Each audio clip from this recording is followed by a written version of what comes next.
Hello, I am Lucia Versprille. Welcome to D4. I have taken over. You may also know me as Seersword all over the internet. I do a bunch of different stuff, and today I have the pleasure of DMing for this beautiful and wonderful group. The theme tonight is the Fathom Express. So this is going to be very horror focused, and just as a little warning for people watching, you may be stressed out with us. There's going to be some elements of body horror, infestation, those sorts of things. So if you need to step out or take a break, please make sure to take care of yourself. I'm going to take care of myself and all my players here. Tonight, our sponsors, we have Die Hard Dice, D&D Beyond, Beetle and Grimm, Eldritch Foundry, Meeple Madness, and Idle Champions. No giveaways this week, however, make sure to get your Idle Champions free loot chest by using the code at the bottom of the screen, and keep up with all of the channel's announcements and get all of your D4 merch over at d4dndrpg.com. I think that's gonna bring us in. So, without further ado, let us immerse ourselves in the chronicles of the Fathom Express. Woo! Woo!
We begin in a strange place. Strange for a passenger on a train. Normally you'd expect to board, find your seat, take in the surroundings, but for you, you are unaware of how you got here. You remember purchasing a ticket, or maybe did someone give you a ticket? Nonetheless, you have it in your hands, Miss Evangeline. Oh, thank you. Dr. Grant. Okay, that's upsetting. Vincent Betts. Lady Cornelia. Thank you, darling. That's And Chi-Chi. Y'all, it's Skip. I'm so happy right now. This is unsettling. It's a little snack. Yeah, all right, Lucia, you fit in just fine. Each of them seemingly assigned perfectly to you. Your name written clearly in ink, right there where it should be. Taking in your surroundings, you see the windows of this train car have been blocked out. Heavy velvet curtains shutting away light that may otherwise stream into the room, but you can see, by way of the only window that's not blocked, the one across from you, a small square glass piece on the door, letting in a small amount of light from the next car over. Around you, you feel like you are on the luggage or storage car. Nothing abnormal rests here. Suitcases, crates, a couple of satchels filled with personal items. But you are not alone. Strangers, ones that you remember vaguely from the station. Was it the station? Nonetheless, they are somewhat familiar, like a face you keep running into but are never properly introduced to. You all stand in this room, lights dim, the door in front of you, and not much else. Who here has the highest passive perception? That ain't me. I have an 18. 15 on mine. 15? Yeah, not me. 17, I believe. Nope, I'm an 18 as well. A lady has Okay. to be aware of her surroundings. Ladies first. So the two of you, Evangeline, if you would like to introduce yourself and your character, please. Hello, I am Miss Evangeline. I am a aspiring socialite. I have been fortunate enough to find myself within a few of the courts around the area, and I'm just ever so taken with the comings and goings of the gentry and all their silks and satins and taffeta, and I would just desperately like to be a part of that world. So I thought perhaps taking a train trip might be a good way to meet people. And Lady Cornelia, if you would also like to please introduce yourself. Of course. Her name is Lady Cornelia, the Madame of Consumption. She wears a red gown, appropriate for well-off people, maybe not people in the top society, but well enough and comfortable. And at first, when you look upon her, you notice her striking appearance because she's very intimidating. She stands very tall and holds herself like a woman would who has lived far past their expiration date. And she looks around, and as she does, she removes her spectacles that she has of ruby red glasses, and you notice that her eyes appear to have been clawed and gorged out, but she seems fine seeing without them. And she is a lady of the courts, but only because they taste so sweet. Oh. So the two of you, as you are sort of standing in this storage car, you see from the window that is letting in that small amount of light, there seems to be a dark sort of shape moving past it, around it, and you just sort of kind of are able to take that in while you're also taking in the rest of your surroundings. Lovely to meet you. Where is this? I'm not entirely sure. Did you see that? Unfortunately, yes, I also see shadows over there, so perhaps you should go check those out. Over there. Of course, your ladyship. And she does like a little curtsy and sort of kitty prances over in the direction. Okay. As you both are sort of talking about the shapes moving, the three of you also sort of, it's not a large car, so sort of all in this vicinity, you also hear this and sort of alerts you towards the car window where you can also begin to see that shape outside the door moving. Okay. Dr. Grant is just kind of looking over his stuff, seeing if anything was taken from him because he can't quite remember walking onto the train. And he doesn't know if he was knocked out or if this is where he's supposed to be. And he just wants to make sure that he has all of his notebooks on him or if his satchel is nearby, just to make sure that no all of his archaeological notes are still in place, and then make sure that he triple checks for his canteen. Okay. You begin to sort of check your person and, like, feeling around, you feel complete. Like, you have all of your things and you're otherwise in good condition for what you're used to. You don't remember being in a situation where you would have been knocked out, but you are on this train. But you're unharmed. Okay. I'll cautiously move towards the two ladies, and I'll definitely make my way towards the tabaxi as I look over and I see although finally dressed, and that's was like, okay, someone that has... Hello, darling. There's like the shock as she turns around and is like, okay, because he sees dead things quite often. They don't typically talk, and when they do, it's not good. So he tries to compose himself. Excuse me, ma'am. Do you need help? Oh, was just going to go investigate that pocket of shadow over there. Do you mind if I accompany you? Oh, I would appreciate that. Thank you. I'm Miss Evangeline. I'm Dr. Grant Priddleton. Dr. Priddleton. My name's Lady Cornelia, the Madame of Consumption, but you can call me Cornelia.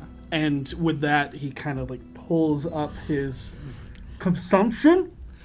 Of course. You have consumption. Yes, and I'm going to. Oh no! Here, here, and I pull out a little like cookie tin, and I open it, and I say, "Would you like a lady finger?"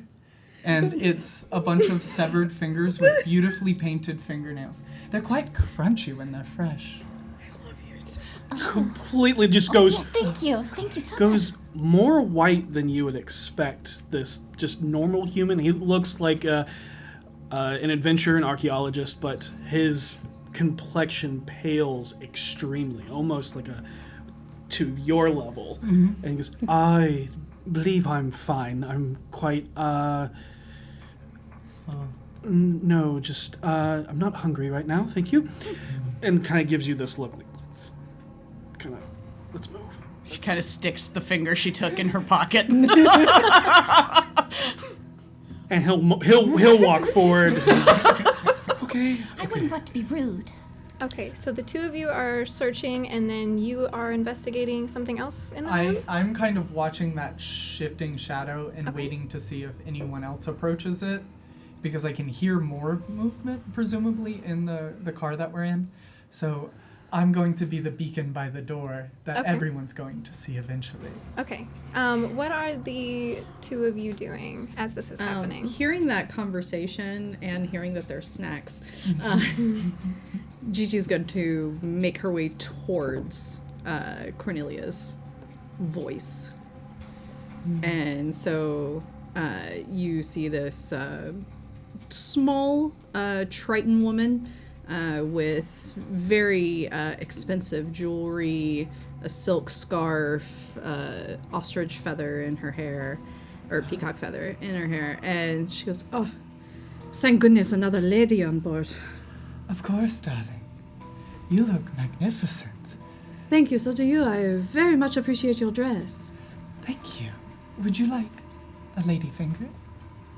Are they from actual ladies? Of course, the freshest around. Oh, you meant it! Yes. Oh, okay. I believe this one was from a court up in the northwest. She's the bride or something of a nobility. Bride, how very lucky. I will hold on to that. Of course, save it for later. For when I'm peckish, yes. Mm-hmm. So what brought you on board?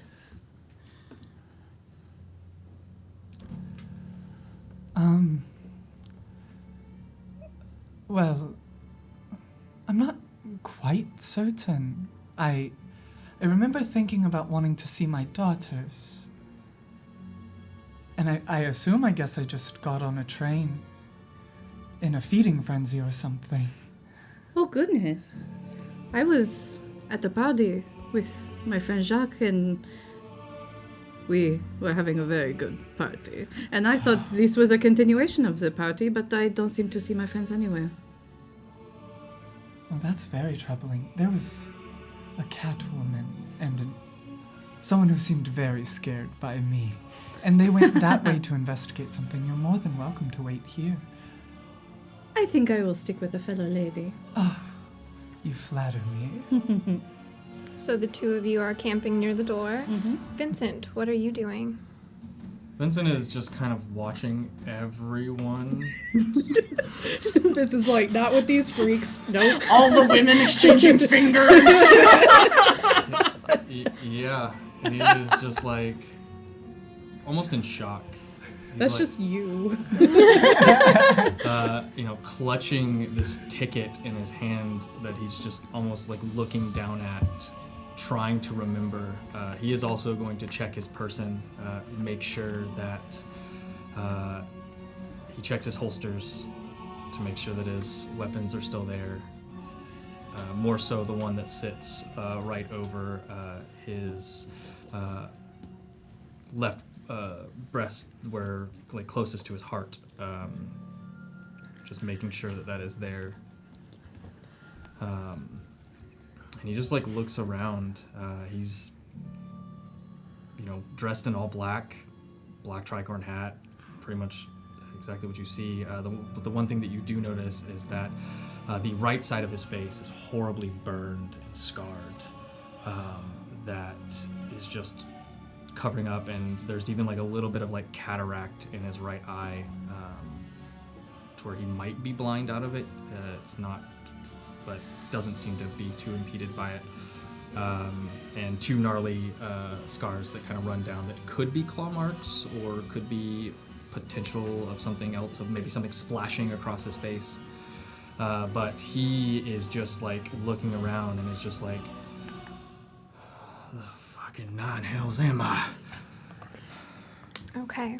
So, as you all are sort of getting to know each other, exchanging lady fingers, amongst other things, the 2 of you standing by the door, Gigi and Cornelia, you sort of see that figure continuing to move, and you recognize that it's getting larger, like it is getting closer and closer to the door. And as you are sort of standing there, is there anything you would like to do in preparation before it reaches the door? I'm going to back up and get Cornelia's arm with me. And just be like, yes, we have to go check out the other cars. I'm sure they're wonderful. And slide the door open. You read my mind. I was like, I walk up to the door and open it. Okay. So, as you both sort of reach for this sliding door, you feel without any of your pressure onto it. Rather, like someone else has grabbed the other side. Like when you touch it, it just goes. Yes, both of you sort of move it aside, and you see this figure, and as it sort of leans far under the doorway, making up for the kind of length that it has to, a man, humanoid mostly in figure, but a naturally long-limbed and thin. His eyes are sort of dark and beady and don't really sit in the socket, but almost like on top of a plane of skin. From the center of his face, there protrudes this almost shelf-like nose that then slopes all the way down into past where his chin would be. This sort of like small, downturned, slight frown sits in the middle of that flat slope of skin. Entering the room, he wears a nicely tailored and fitted suit, a gold and freshly polished pocket watch dangling carefully from pocket to pocket, and atop his head, a nicely crisp hat that reads Conductor. Welcome to the Fathom, the first express to tour the unexplored routes of the deep sea. Here, our motto is, where anything is fathomable. You see, he extends out this hand, awaiting something. A thumb, where you would expect it, but the 2 pairs of fingers seem to make up their own appendix. Attached between them is this thin layer of skin, like webbing, and each finger extends this long, black, claw-like nail. Your tickets, please. Oh, yes, of course. Wonderful. As he reaches for Lady Cornelia's ticket, she places her hand in his hand and goes, well, I must say you're a sight for sore eyes. And then places the ticket in his hand and says, I'm Lady Cornelia. He sort of gives this sort of, it's almost feels like a strain for him. This sort of like downturned mouth curling just slightly.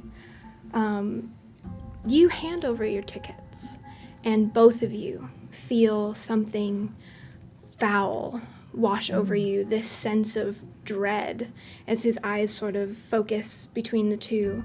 The once somewhat blank glance now turning to almost like a primal look, like you are prey and you know that you are being watched.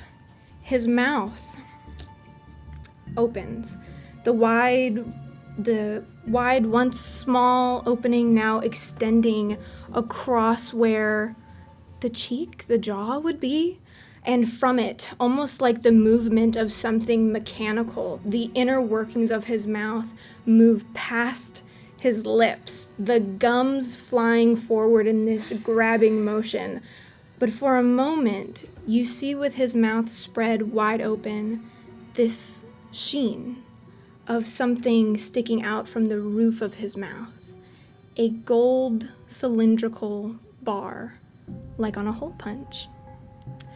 And just as he raises your tickets to his lips, something even worse fills all of you in this room. Behind you, you hear the doors, shoom, shoom, shoom, shoom, shoom. All the train car doors opening, sliding in succession, a chilling wind rapidly filling the room. All of you feel like you've suddenly been submerged into this Arctic water.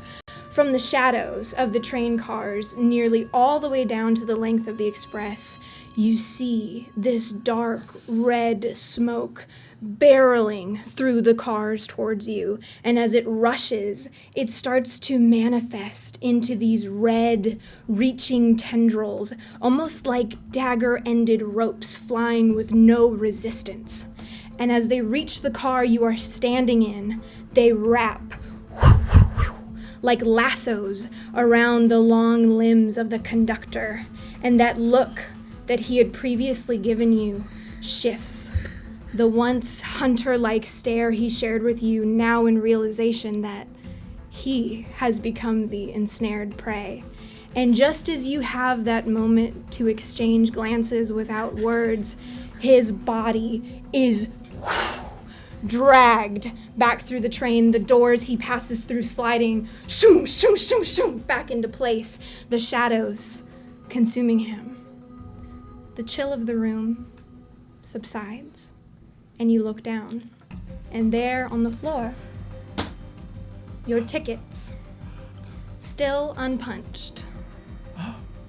You are now standing in the luggage car.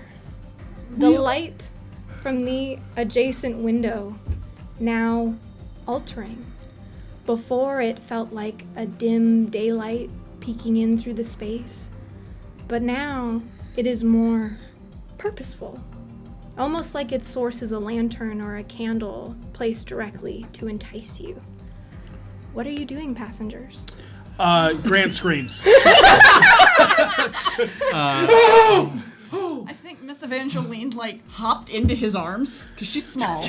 So she, hopped into his arms. I think in that instance, Lady Cornelia moves with otherworldly reflexes and picks up both tickets. Okay. And hands you yours. And says, I don't know what they mean, but they seem important. I feel like if we have not gotten our tickets punched, we do not want to be found with unpunched tickets. That's incredible. We need to leave. We definitely need to go. This is certainly not the bachelor party I went to. Lady Evangeline, Dr. Miss. Miss Evangeline, Dr. Pimpleton, we're leaving the car. Goodbye. Come with us if you wish. It's Priddleton. Oh, there's more people here. Prindleton. Priddleton. And he's like... That's what I'm saying. She's got her claws into your arm just a little bit. Like trying to give a cat a bath. Yeah, very much like when you're trying to bathe a cat or picking one up and it doesn't want to be picked up. A little less... Oh, sorry. I'm terribly... Oh. And to be correct, we have not seen you yet. Or at least us two. I think we've I seen... imagine we're in the seen same him. Yeah, car. you've Okay. all Seen him. sort of We haven't... I imagine not all the- interacted with any I imagine of all the you doors flying open. We notice each other. Yeah. It's like, Yeah, I mean, his hand went into the breast coat part of his duster, but then all of that happened. And he's just in shock, and then just still clutching the ticket. This is not the right train. I agree completely. And then I Grant... think the problem is it's the right train. Grant whispers to the madam that's in his arms, and kind of turns you, protecting you from the new figure. You lean her towards me. Turn it towards the other way. There's too many people. I think he's trying to rob the train. Did you not see the monster? I think We can't- thievery is our No, least. there are many thank illusions goodness. in this world. Oh, you thought that was an illusion. I'm backing down the hallway. And I'm following. She will. Well, wonderful. We are getting out of here if you intend to come with us. Arm in arm. Yeah. I'm so sorry, Doctor. I get a little jumpy when I'm afraid. are you okay? I am, thank you. Set you down. She kind of brushes the blood on his arm from where he's had like little pinpricks. I think he's still standing there. I'm dead. I've died. Oh no, I certainly hope not. This is... I thought I would go to them, but I guess I didn't. No, it's gonna be okay. We're not dead. We Guess can't I'm be on the dead. train to hell.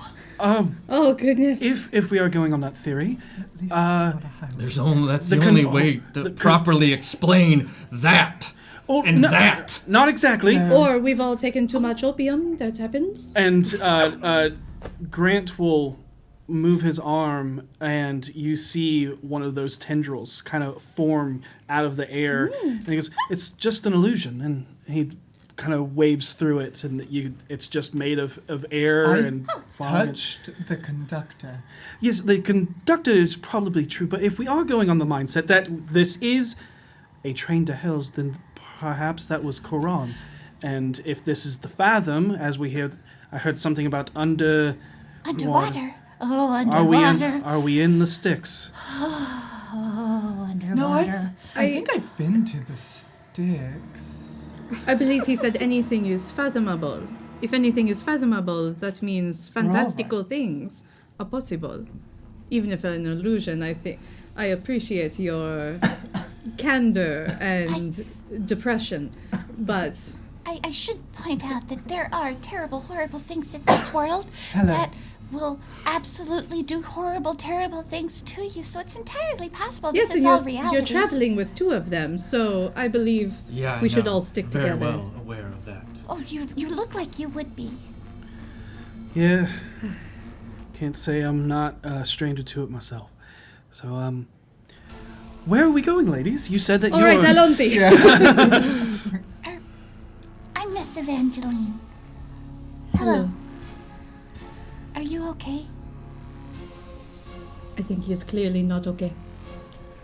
It's safe to say that I don't think any of us are clearly okay. I'm perfectly comfortable. I'm incredibly unstable. I think that was a question about the situation and not the person. It's not how it's supposed to go. Not how any of this was supposed to go. Oh, you still think we're dead? Okay. No. What did you do?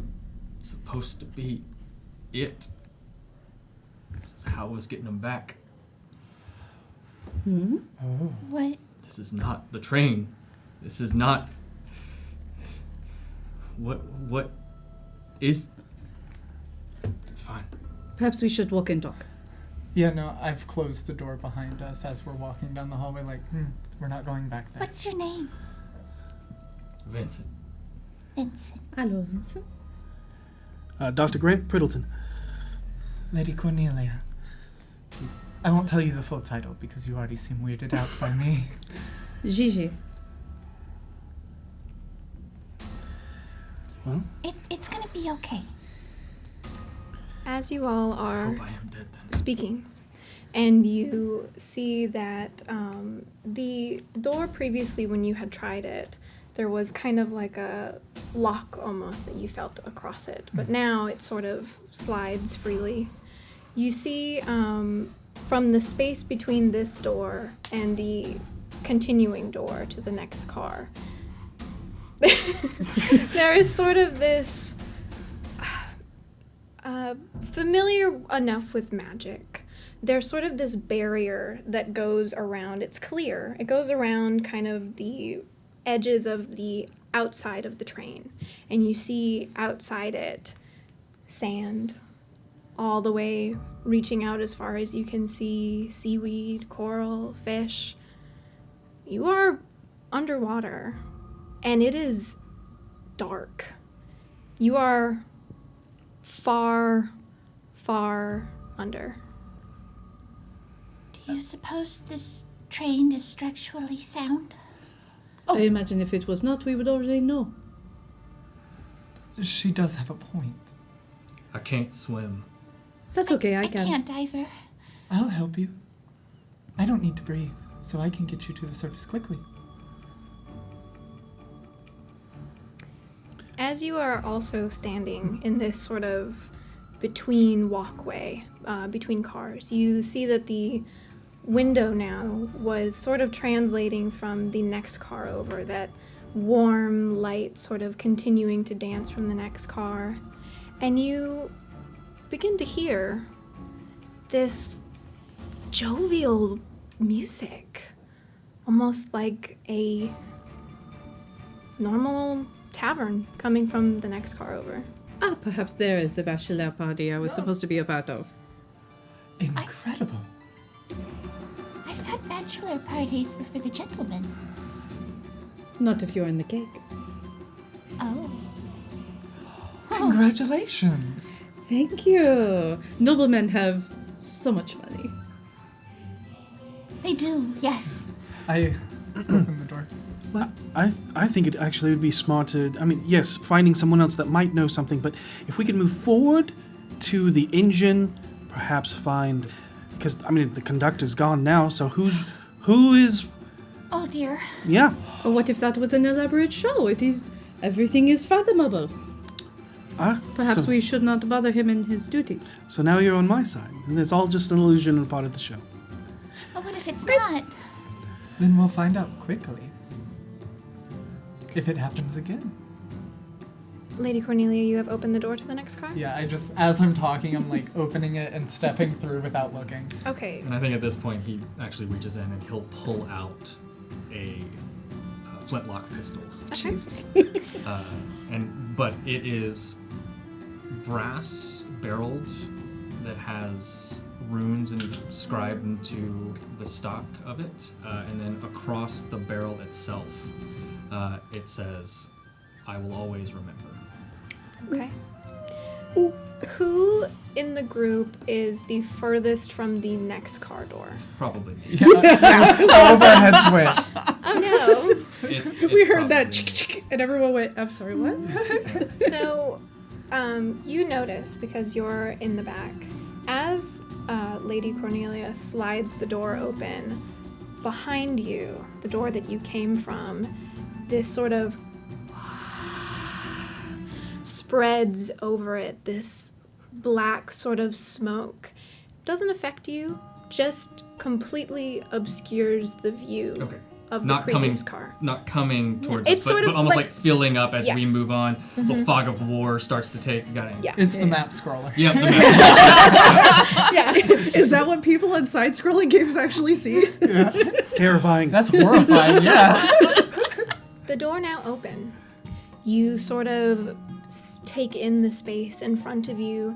The air is a mixture of smells, sort of this sweet maple and sort of this robust bourbon mixed with the smoky sort of tobacco.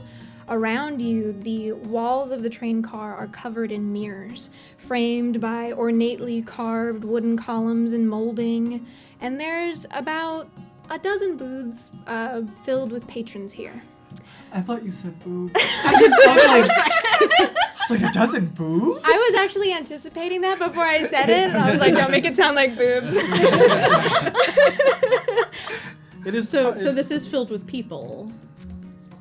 You stepping into the room. We'll get there. You said patrons, and now I'm concerned. Patrons, indeed. The booths, the seats are filled with figures. But as you're sort of taking the sounds and the sights in, you're also hearing all this chattering and laughing, but it's all sort of like slurred, or like somebody is playing their conversation in reverse. You see none of them are really saying anything. They're just sort of interacting and talking, but nothing substantial. You also feel a sense of pause as the music continues, the sounds are hitting you, but they all sort of stop and look at you for a moment before turning back to their conversation and continuing. And even worse, you realize that their faces are contorted, almost like a perfect image of them had been painted in oil, but you stretched the canvas over a flat plane of the face. Some of their features appearing in abnormal places, like a mouth over a cheek or the nose being completely gone. You also recognize that their plates are full of food that has been blackened or molded beyond being edible, but their glasses shine with this glittering, beautiful liquid, red in color, rich in color, but it's not familiar to you. Mm-hmm. It is not, the viscosity is different. It's bubbly. It looks refreshing. Carbonated blood? More like a cherry wine. Okay. If you will. Okay. A spritzer, if you will. Yeah. So these distorted patrons look towards us, but don't really pay us any mind. They sort of all turn, take you in for a moment, and then go back to their conversation. Yeah. Like that moment when you're accidentally too loud right as the music stops. Miss Evangeline kind of slowly moves back behind the doctor and just kind of grips the back of his shirt. I think as a far traveler, someone from a completely different system of existence, she's used to people staring at her. She thinks this is par for the course, so I think she confidently strides up to the bar area. Okay. And I was like, could I have a glass of whatever? All right. As you I am walking up with you. approach the bar-like area, you see there's like these racks and rows of this same sparkling liquid, but it's behind sort of this like thick purple-stained glass. You see as you sort of approach and you begin speaking to the bartender, very nicely dressed, again, masculine in figure, turns, and as he does, you see that the face, not unsimilar to you actually, sort of has these long sort of lashes across the eyes and these like perfect, almost tic-tac-toe scars. The sort of mouth area is just like someone has grabbed it with their fingers and then moved it away slightly. And he sort of...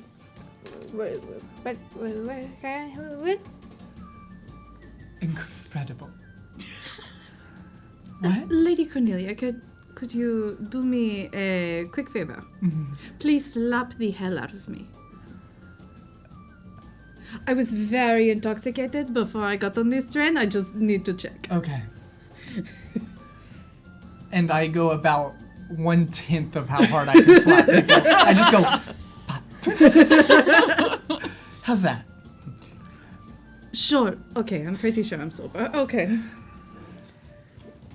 You What? see Vincent reaches in, pulls out a flask, takes a swig, puts it up. As you are standing kind of here at the bar, the tender sort of, and he sort of goes over and he begins taking out just a singular one of the bottles, and he places it. Thank you so much. I have no earthly idea what you're saying. Have a wonderful day. I have no idea what this is, and I take the Oh, you're sauce. going to sip it. Okay. I'm not stopping her at all. I'm just like, all right. I'm not sure that's a good idea.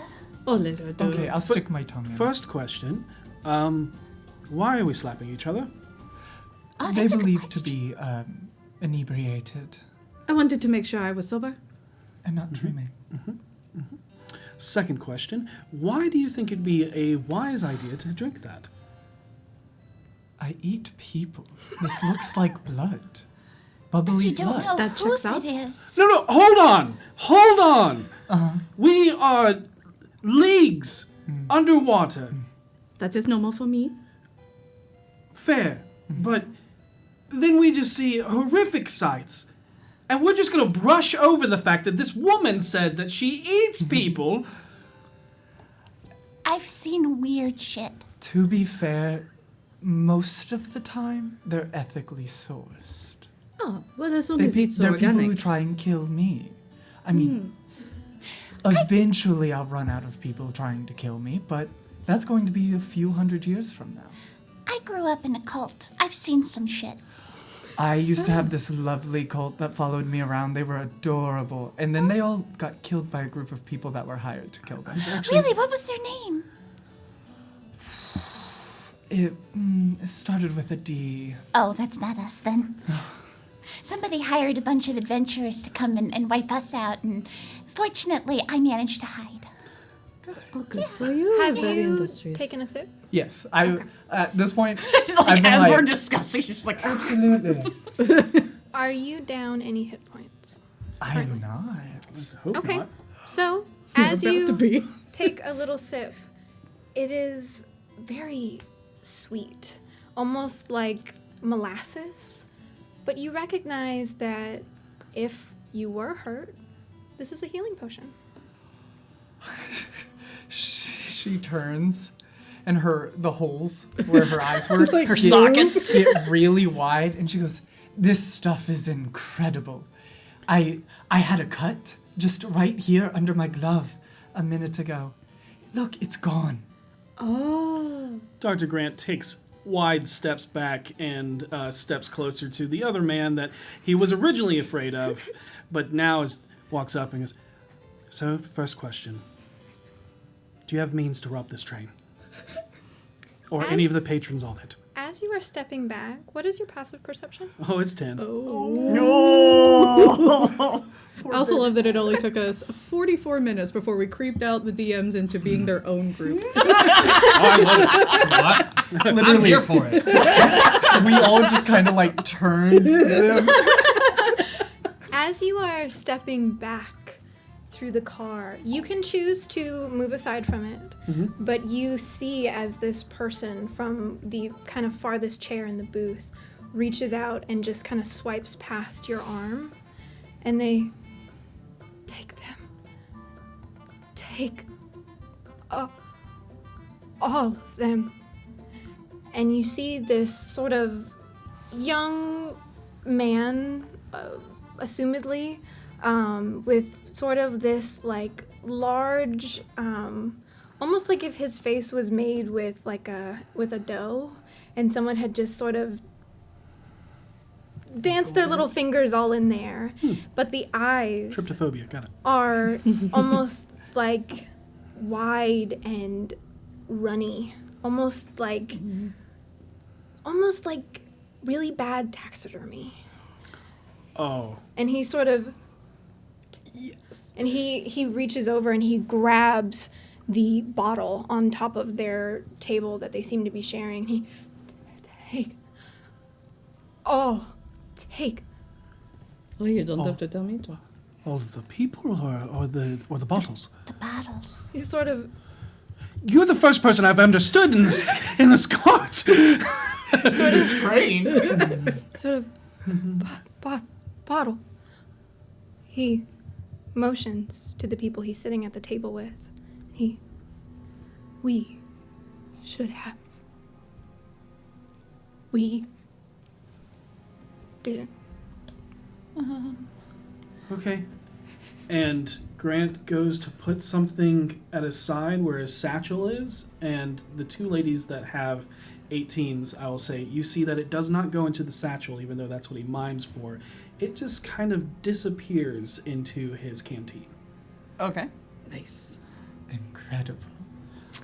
As the young man is sort of like settling back into his chair, you see another one of the patrons at this particular table is sort of sitting very kind of like more wide-shouldered, but his face is almost like has this nice, would otherwise be nice beard, but it's sort of like slicked down and you can see it growing under where like an actual layer of skin. And he welcome to the Fathom. We're all here. You take. Want us to Oh, I take took one it. bottle? Absolutely. No problem. I'm sorry. Boom. Who are you? He sort of Venter. We're all Oh, you were adventurers. Ah, c'est bon. Oh no. They were. Wait a minute. adventurers. Wait a minute. Did you try to go through the train? You're, and you see him sort of in the pocket pulls out his ticket, and you can see this sort of perfect hole punched right over it, and he When their tickets were punched. Conductor. This happened to you when your ticket was punched. The conductor did this to you. Cool. And he sort of looks at the other people at the table, and they just no response to him. My ticket disappears into my canteen. Mine disappears into my jacket. I was about to Mine say. disappears into my cleavage. The bag of holding. Yes, yes. He will continue taking those steps back and finally get to Mr. Vincent. And, so first question. Do you aim to rob this train or any of the patrons upon it? Not this train. You're asking the wrong person. Okay.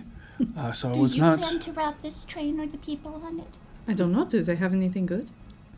I don't know. He kind of like puts a hand on Vincent and tries to take him a little bit further back out of earshot. And he goes, I don't know what we are here for, but I would say that you are the only other normal person. And let's keep an eye on them, especially that one, and points towards Lady Cornelia. I'm not convinced that she ain't part of this. I had the same assumptions. Like I said, if we ain't in this I'm not saying you're wrong. It's a on the train to hell. high possibility. So I will say I'm just pissed I didn't get to finish what I started. well, hopefully we can return, because I have many things else to study. I'm an archaeologist, and I've seen, looks towards Miss Evangeline, and he goes, I've seen the effects of cults of times past. That one was a part of one. Openly admitting it. And I have walked the tombs of the undead, and I fear that that one is one of them. I am unsure of the Triton.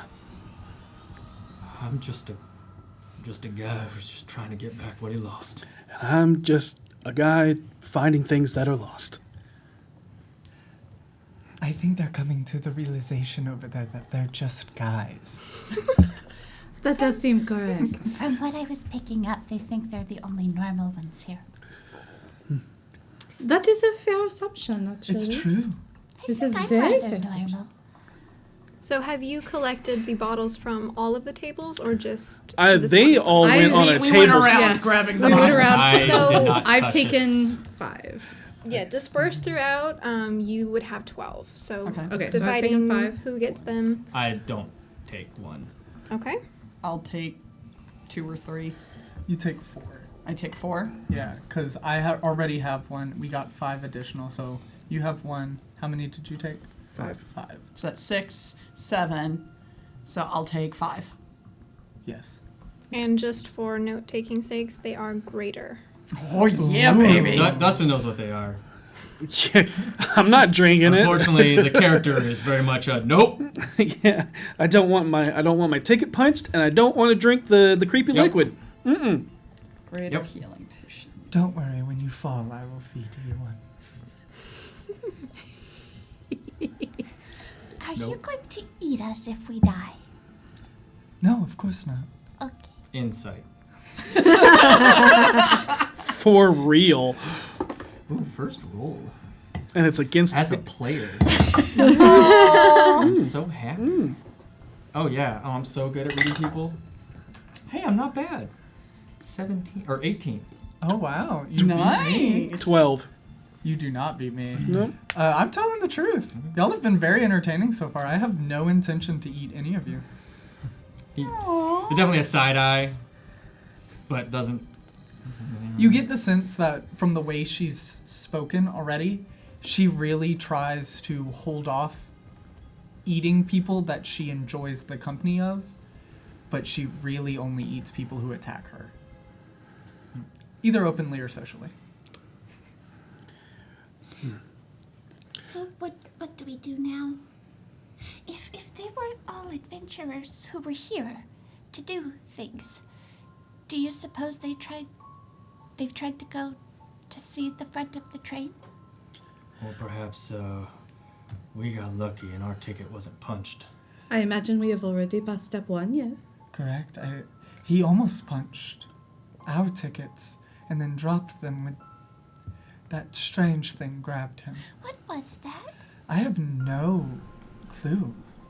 Can I make an Arcana check to see if I recognize that from anything? Sure, make an Arcana or She's a like, sure, but or the a nature DC's check. 30. Can I just make a history check on this train? Oh, Oh, good idea. that's a 27. 27. Oh, too bad Lord. it was 30. We already said it. Was that an Is my makeup okay? Was that an Arcana or Yes, a nature? Arcana. Okay. It is not necessarily something that you recognize. However, a close approximation of something that may have been similar before was at times when you've encountered things like magical creatures. It was almost like a sea cucumber when they Flip are inside out.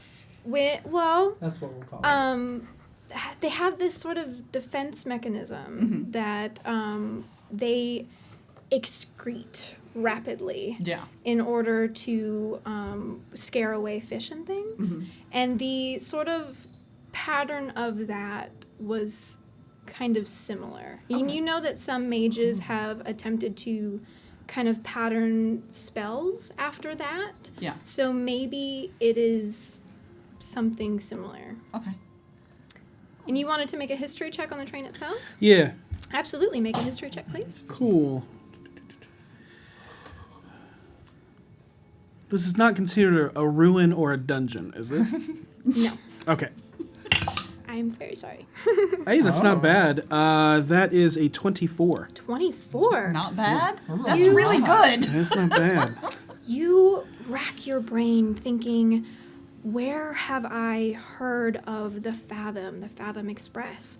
And it actually sort of comes to you in a familiarity, maybe not of the train itself, but the name Fathom is a very wealthy and well-to-do family.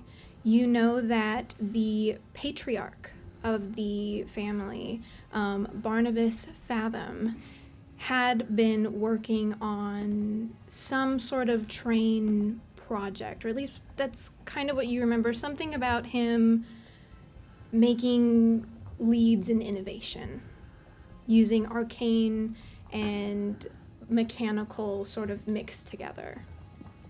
You also know that the Fathom family, I would say with a pretty high check, you know that the Fathom family itself also has a successful brother of the patriarch, who you can't quite remember the name of, but you do remember he was a farmer.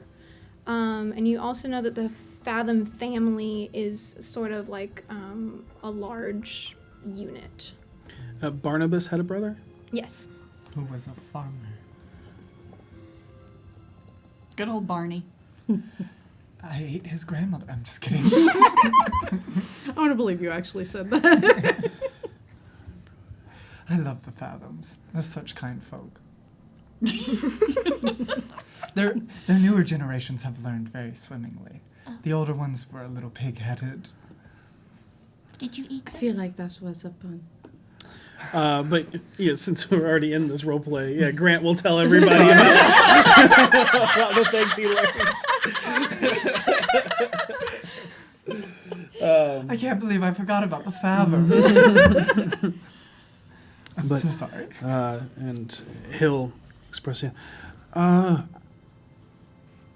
was a Barnabas, Fathom, who wanted to combine engineering and arcane to create a contraption similar to this, very concerning. Did not expect it to. All of my archaeological studies have said that, or point to, it's not possible for these two to be combined in such a way. And very well-to-do family have, I believe they've made grants to things for finding out the studies and stuff like that. They've come across their name. That makes a lot of sense, though, because what we saw back there was like a twisting of magical essence and spell and going horribly awry. So perhaps they succeeded partially?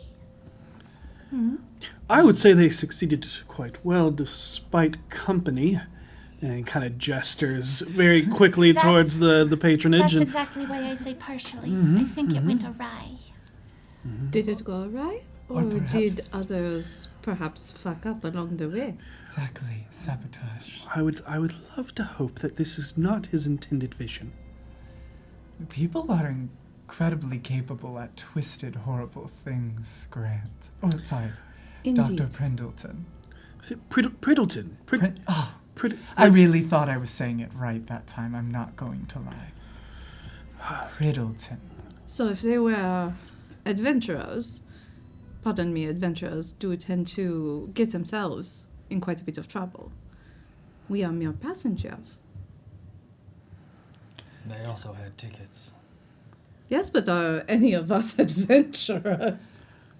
Arguably, my I'm a would be. courtier. I do things from time to time, but just out of necessity. Archaeology in itself is kind of adventuring and going into ruins and delving into these temples and things. Isn't I that love dangerous? An Yes. adventurer by Extremely. personal opinion.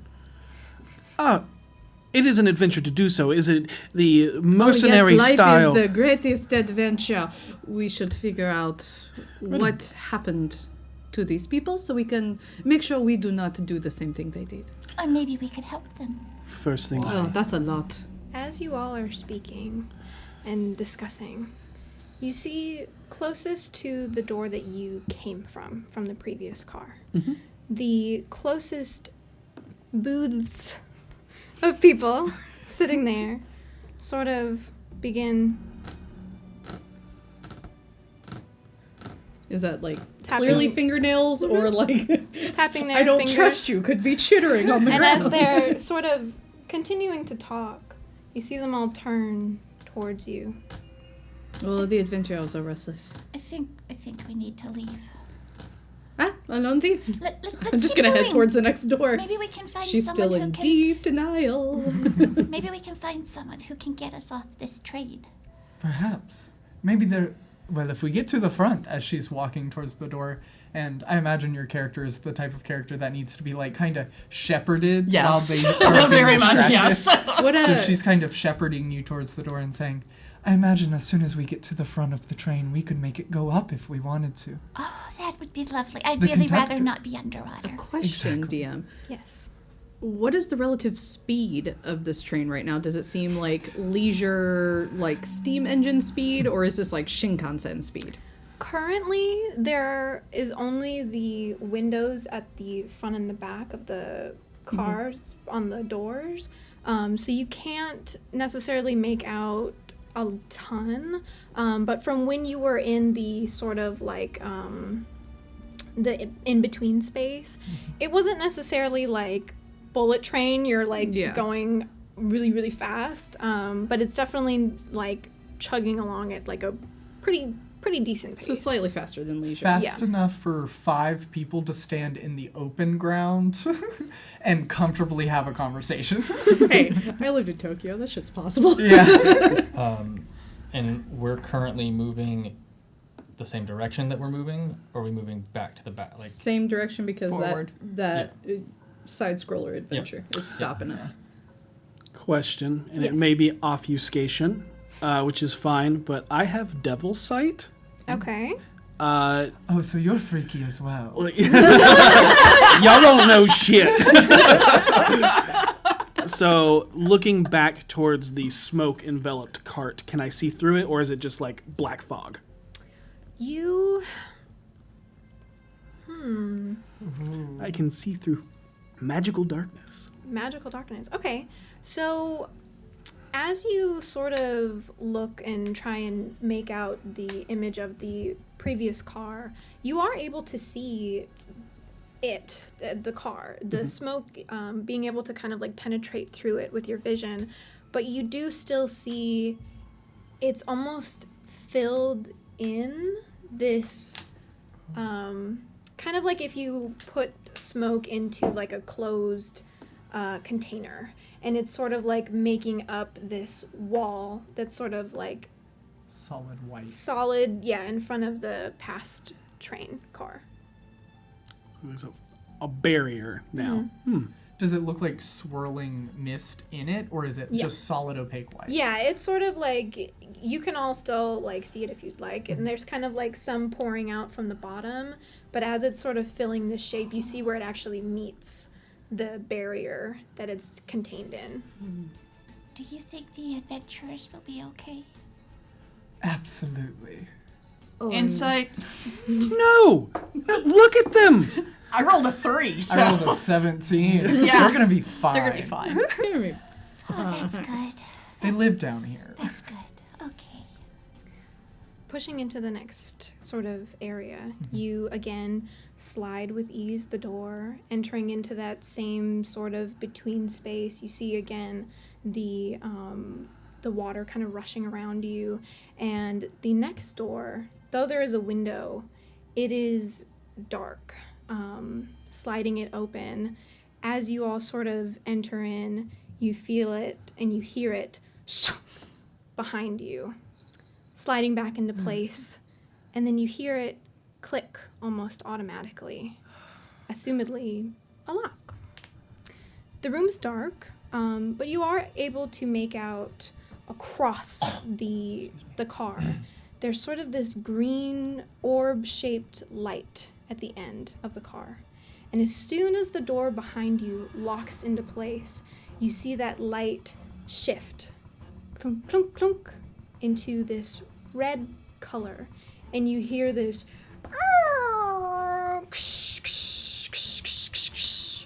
who here has dark vision? 4 of you, okay. Up to 120 feet, and it's perfect. Like, In this car, All and alone in the cold, cold dark. as this is happening, you're able to see passing, it's still fairly dim, and it's all kind of happening at this moment's notice, but you see passing in front of that green light this long sort of hand with more than too many knuckles sort of run over it and swipe, and almost like the hand connects and then leaves it without actually turning the switch before it sort of reaches back up and clutches before clunk, grabbing the lever, and that is when you start to hear the metal running and the lights clink back on. You are unable to have seen where the hand was originating from, but now that the lights are on and you can all see fairly well, the door across is not there. There's sort of this large bronze-plated wall in front. And you can see this sort of like outcropping of bookshelves on either side, where on one of them is this sort of lever, and on the box of it is a small sort of keyhole. Warm light fills the room, and you see all over these sort of candles floating on little teacup saucers, dancing across the air and giving you all some vision in this place. You are standing in an enormous library, extending longer than you could really imagine a train car to. It's almost too long. The ceiling seems to stretch beyond your eyesight, shelves and shelves of books extending up, and ladders on rails and balconies around you. At the very top of the room, if you were to hold your thumb up to the ceiling, the size of a quarter based on your perspective, there is a glass dome, and through it you can just barely make out that you are indeed far below the ocean. But there, just to your right in this car, right next to the door, is a little man. The little man is elderly. You see these small round glasses perched at nearly the end of his round button-like nose, wispy white hair pulled into kind of this like low ponytail at the back, but just having like these kind of pieces out at the front. Dressed in sort of this tweed vest and a button-up shirt. He is immensely petite. His legs pulled comfortably onto this big red velvet chair, and he sits looking over at you charmingly. His eyes are sort of squinted and small. Hi. Well, it's been a while since we've gotten the company. I'm the professor. Nice to meet you all. It's wonderful to meet you. Lovely to meet you. Well, what can I do for you all? First question out of play. Does Yes. this dude look weird at all, or is he just a frail, tiny old man? From what you can... Well... Does he have extra mouths? Make an investigation check for me. Good at that one. Is he also a Picasso left in the sun? 15. 15.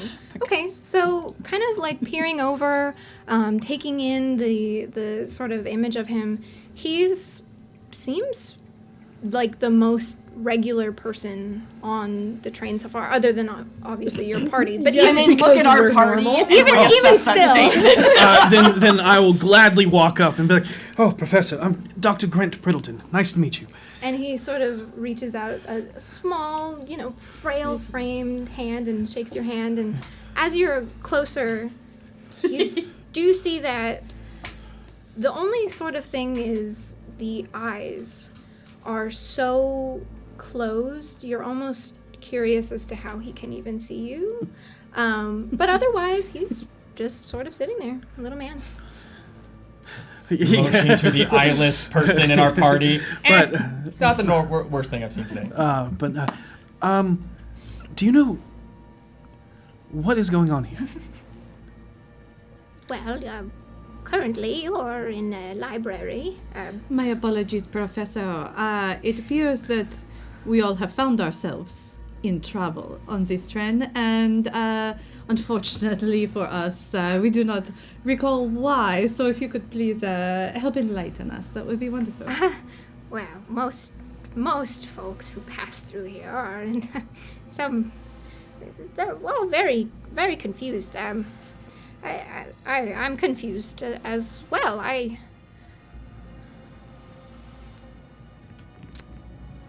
Who is anybody here proficient in insight?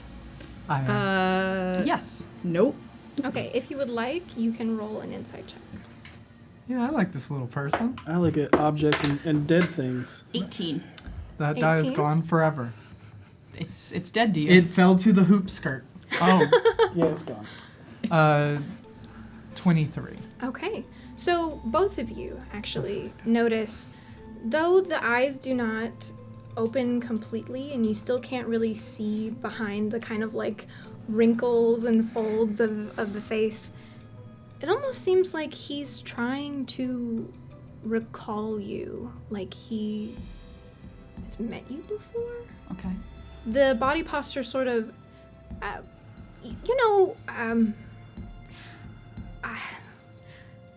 can't quite remember what I've done with it, but I enjoy people being here in the library, keeping me company. Do you work for Barnabas Fathom? Make a persuasion check with advantage. Cool. Ooh. I'm also good at that. Aren't you just so charismatic and charming? 17. Well, yes, but about his 17. character. He's the doctor. Barnabas. Yes. Oh. Barnabas, my son. He, Twist. I haven't seen him in so long. Him and someone I used to play games with. They're here, I think. Do you know where we could find him? Typically, Barnabas is he's off with the front of the train, tending to it. He loves his train. Oh my goodness, where are our banners? I'm Miss Evangeline. Miss Evangeline, very nice to meet you.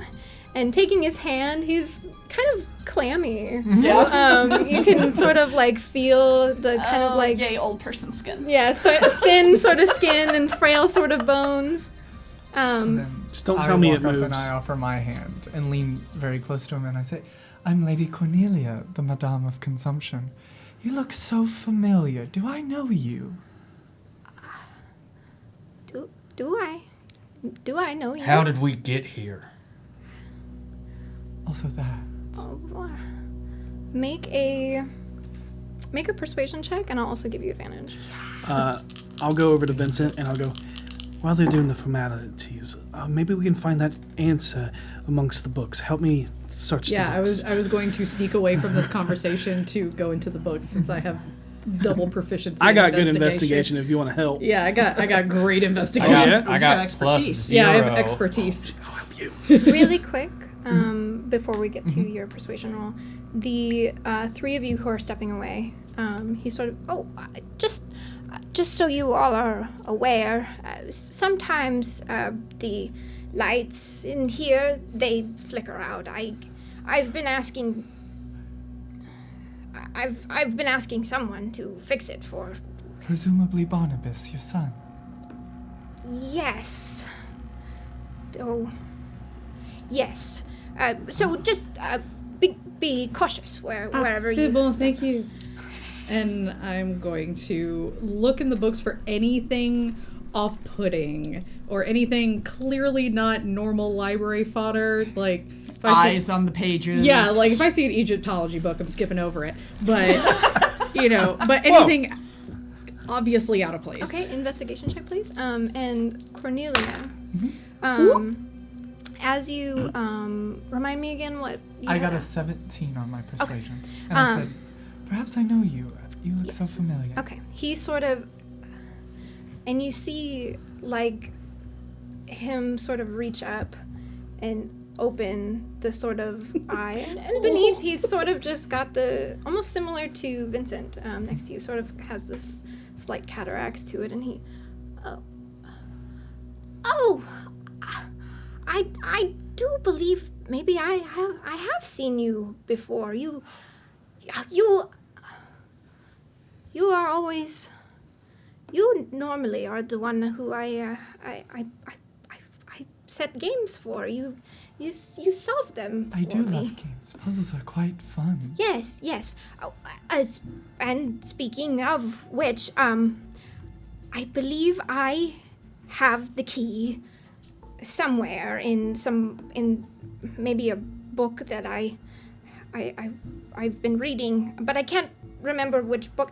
And I've been writing myself codes, but I can't seem to make out my own scribblings. Absolutely. So And- your investigation check? 28. 28. Okay. You Oh, it's like fully waxed. I know. So cool. You take it. you begin What does it say on the front? It's 3 different code words to find the hidden buttons. Give that to Goblin because they're better at opening and reading. as you are investigating, you begin sort of flipping through the pages or looking through different covers, and you begin to see a lot of these are just like someone has smashed the keyboard. The titles are gibberish, the inner pages are useless. Does it look like gibberish like a code or just actual gibberish? Just like Okay. someone was boof, boof, boof, boof, Okay. boof on a typewriter. I'm gonna take a couple of them. You do notice, however, as you're kind of flipping through, a lot of these books have pages ripped out of the spine in like a thick chunk, and you can see sort of like where Yeah, so like someone grabbed like 10 pages? yeah, Okay. and just ripped them out. I'm gonna take like 2 of them that are seemingly different-ish, like at least in the binding or in presentation, and bring them over to the group and be like, there are some interesting volumes if you want to come see. Of course. I will work on your puzzle post-haste and I'll bring it to you. And then I just turn and like scuttle. When she hands the pages to Evangeline, she just sits right where she was standing. She just plops down onto the floor and spreads them out and starts looking at them. Okay. Oh no. Uh-oh. Oh no. This is real time. Real time. Oh shit! Go! As you are handed these papers, and the professor sort of sits back in his chair, he sort of, this is so delightful. I haven't been able to play these sorts of games with people in a very long time, at least as long as I can remember. That's so scary. Uh, What was his name? Miss What was his name, Evangeline. Barnabas? His name was Barnabas, yeah. If you don't mind, if I could have the letter part of that. Oh, yes, of course. This one? There, Yes. yeah, there you Yeah, go. there you go. The paces and all that? I begin at a cave, a cross at my left, an entrance on my right. I turn west and walk 3 paces. I continue west for 4 paces, but then I turn east for 2 paces. Go east another 7 paces, now 4 paces west. Continue west and walk 2 paces. What is the first thing it says? Where does it start? Pause. Doing it for the audience. I am so close. Go east 3 paces and end at the cross. The first is I begin at a cave and cross at my left. Okay, and how many paces? There's an entrance on your right. I turn west and walk 3 paces. So 1, 2, 3. Incredible thought. C. Okay? Could be 2, 3. Could be CH. CH. What's next? Yeah, someone write this down, I got please. it. What's next? So C. I continue. Wait, pause. Yep. I Using continue. the little really cool compass tool. Yep. I continue west for 4 paces. 1, 2, 3, 4. E. But then I turn east for 2 paces. 1, 2. C. Go east another 7 paces. 1, 2, 3, 4, 5, 6, 7. K. Now 4 paces west. 1, 2, 3, 4. B. Continue west and walk 2 paces. 1, 2. O. I am so close. Go east 3 paces and end at the cross. 3. X. Checkbox. Yes! Oh, yes! Checkbox! Oh, one of my favorite novels. And you see You got as dominoes? he sort of begins to lean down towards the desk that he's sitting at and pulling out drawers. He pulls this sort of large tome that he sort of puts there on the desk, and he opens it, and you see hollowed out on the inside is this globe sort of object, like cut in half, and you see him sort of think, and the light on the edge, on the other end of the car, blinks up one. You see it turn from a sort of red color to an orange. Oh, wonderful. We've solved the first one. Do we have to solve all of them before that timer runs out? I hope not, because it's run out. So just for y'all's sake, this is for us in the audience, but he does not have a timer. Okay, got it. It is, however, ran out. It has. Bad things happen. As you are all kind of trying to solve and read through these papers, the lights clink out. And you begin to hear this pulling, sort of stretching noise. And you start to sort of hear as books clunk, clunk, clunk, clunk, clunk onto the floor. And around you, ripping of paper. What do I What see? is everybody? I can't see nothing.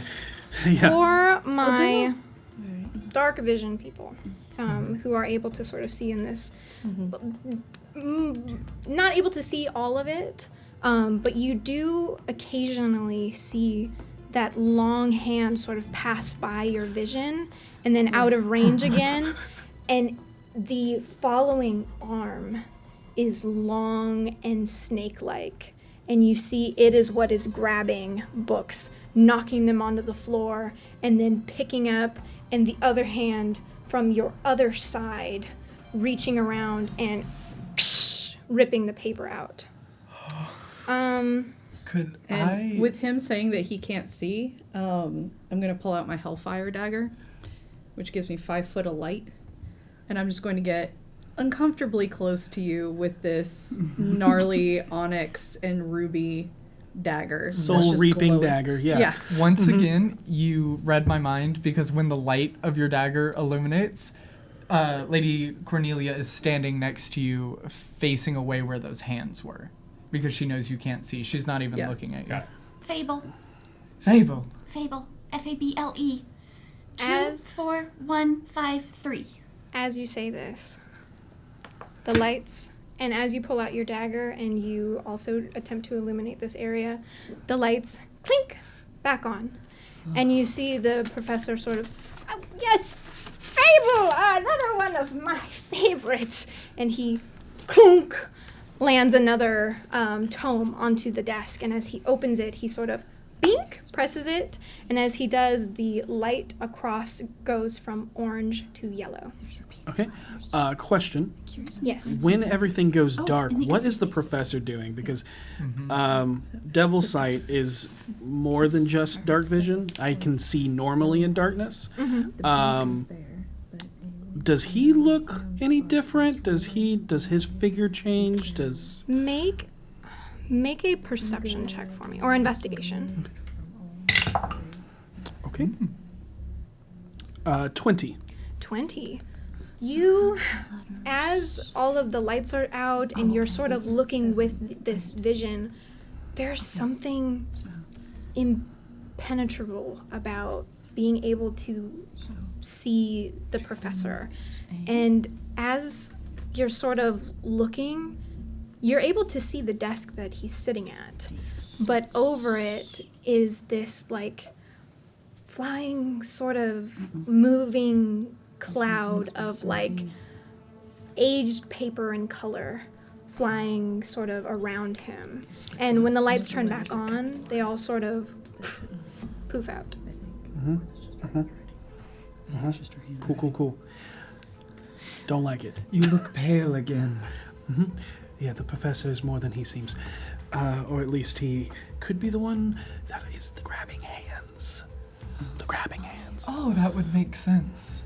I was shocked that he didn't recognize me, seeing as I ate his mother. Don't tell people that. Why? I think it's a wonderful joke. I haven't eaten his mother. Oh. Insight.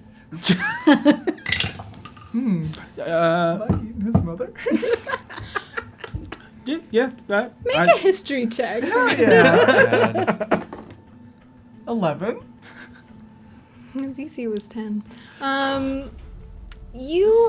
I will say, you have not eaten the entirety of his mother, but you were past a finger.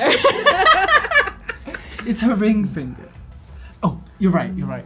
Save it for later. Just like gives this look over to Vincent, just like, what the fuck? Yeah, curls his hands into fists.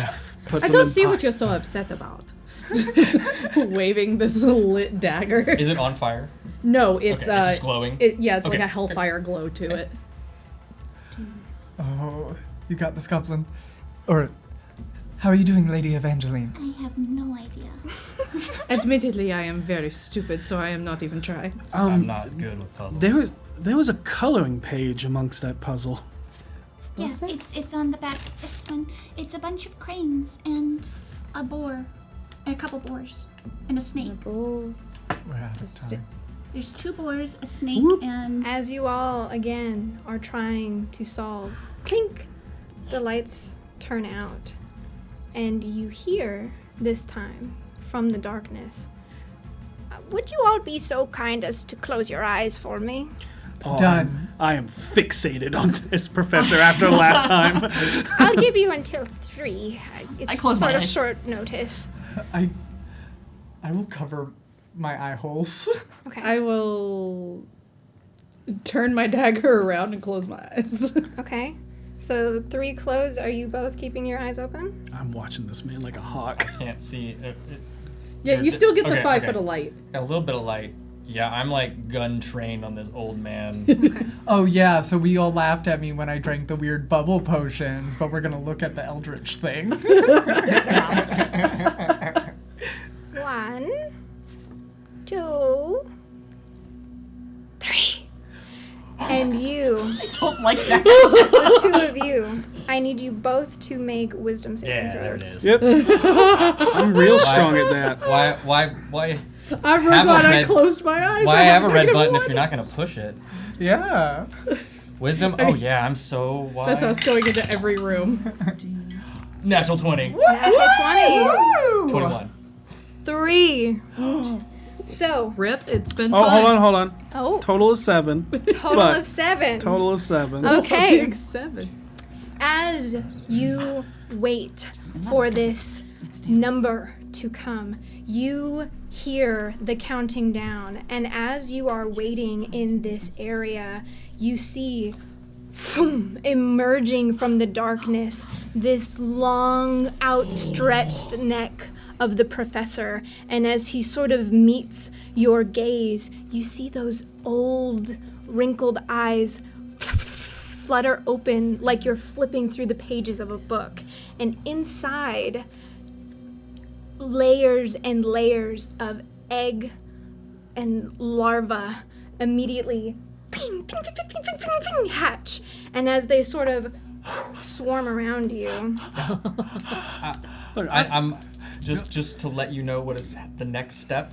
I shoot him in the face. Over my shoulder when I'm just like, I've got it, I think. you take 8 points of damage, Dr. Grant, and you take 4. What kind of damage? This is slashing damage, as the flies, now fully grown, sort of fly around your face, cutting like tiny little paper cuts all over Nope. your cheeks. Mm-mm. that sounds horrible. I hope everyone closes their eyes. And then kablam. 28 to hit. 28 to hit. As you raise your gun to this creature, you blast into the face, and you see it sort of land into one of the eyes, and he sort of retches back into the darkness, and as he sort of sits back in the chair and the lights ping back on, you see this smoking, burning eye sort of just right under that fold, and he Seisha, is that you? Fair. And as the lights come back on, Grant is just, oh, get it up! Get it up! Okay, Grant. Are you all right? Bugs everywhere. I don't see. Do I see any bugs on him? make we a see- perception check. Okay. Bone Oak Sons. Bone Oak Sons! We'll get back to that in just a moment. Natural 20. Natural 20! For a total of 28. And I think Vincent is just like, the fuck was that? What was that? I need What are you? I need you, as the lights turn back on, to please make another wisdom saving throw. Good. Basically, Miss Evangeline it blocks out everything Everything around that just her happened. and just Puzzle time. I was about to say that ADHD hyper focus. Yeah. That's Goblin. That's Yeah. straight up. But she's got a really high intelligence and wisdom, so. 18. 18. As the lights turn back on, you, the flies swarming around you, those cuts on your face, you see them land and try to begin burrowing their way into your skin. But as you sort of clench and kind of fortify your mind, you see as the lights turn back on, they and float back onto the floor into unfolded pieces of like just flat So sheets of, almost from like the books. paper crane style. Yeah. The back of that is checkbox, by the way. And as I'm looking you over for bugs, I'm almost holding you like this, like while I'm craning my neck unnaturally long to look at you, and I'm like, I don't see any bugs, I see pages everywhere. As you Open your have mouth. announced the answer, he sort of, yes, Bone Oak Sons. Now, this will be another exercise in trust, and obviously we don't have much of it. But I will need you all to close your eyes one final time, please. Oh, of course. I c'est bon. suggest if bugs were the outcome last time, covering your eyes. Nothing happened to us. I also Until- think this is simply a game, so maybe we do not shoot our host of the game. You would be speaking differently if you saw what I saw. You would be speaking differently if you knew who I was, so let's close our eyes. Oh, goodness. Oh, So who is closing? Closed. I'll close, but I'm going to pull out 2 daggers. Okay. I still have my dagger out just to provide light. Vincent, what are you doing? He will close his eyes. Okay. I will say And the air around Miss Evangeline is just kind of Crickles. crackling, crackling and sparky. Okay. And Lady Cornelia, like, has taken position with her eyes above her eye holes. Eye holes. Okay, I got it. Get out of my eye hole! Yeah. And I am fully standing between the professor and Vincent. Okay. As you all close your eyes, you hear ding again, assuming the lights have now been turned out. And as he sort of pulls out, you hear slamming of the tome. But unlike the previous times, you now hear rustling of paper. But then, clunk, as the door, the same noise it made when it closed, begins to rack back up into the track it's on. He sort of, you may open now. And you see in front of him, holding this little fly that he is origamiing into shape. And the eye, Vincent, that you had shot out is filled with that same larva, but it's now covering that eye, and there's almost this paper mache texture that goes over the side of one of his, like, one I side don't know of if the y'all skull. can hear the thunder, but this is really creepy. And he sort of, thank you all so much for playing. Let me get the door for you. And you see as it, Oh, the arm stretches all the way across the car, and he grips the door and shunk. Too many knuckles? Too many knuckles. After you. After Professor, all of you. can I ask you a question? Of course, dear. What is Bone Oak Sons? It's the name of this book here that I thoroughly enjoyed.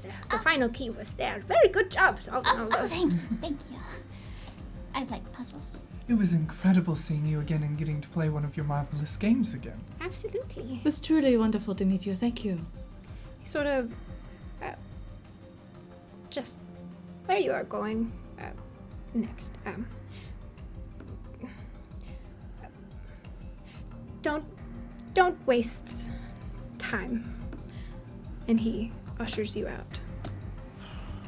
As the door is closing, that last thing, say, once again, it was lovely seeing you. And I pop his mother's finger in my mouth. And I turn back around and crunch down on it.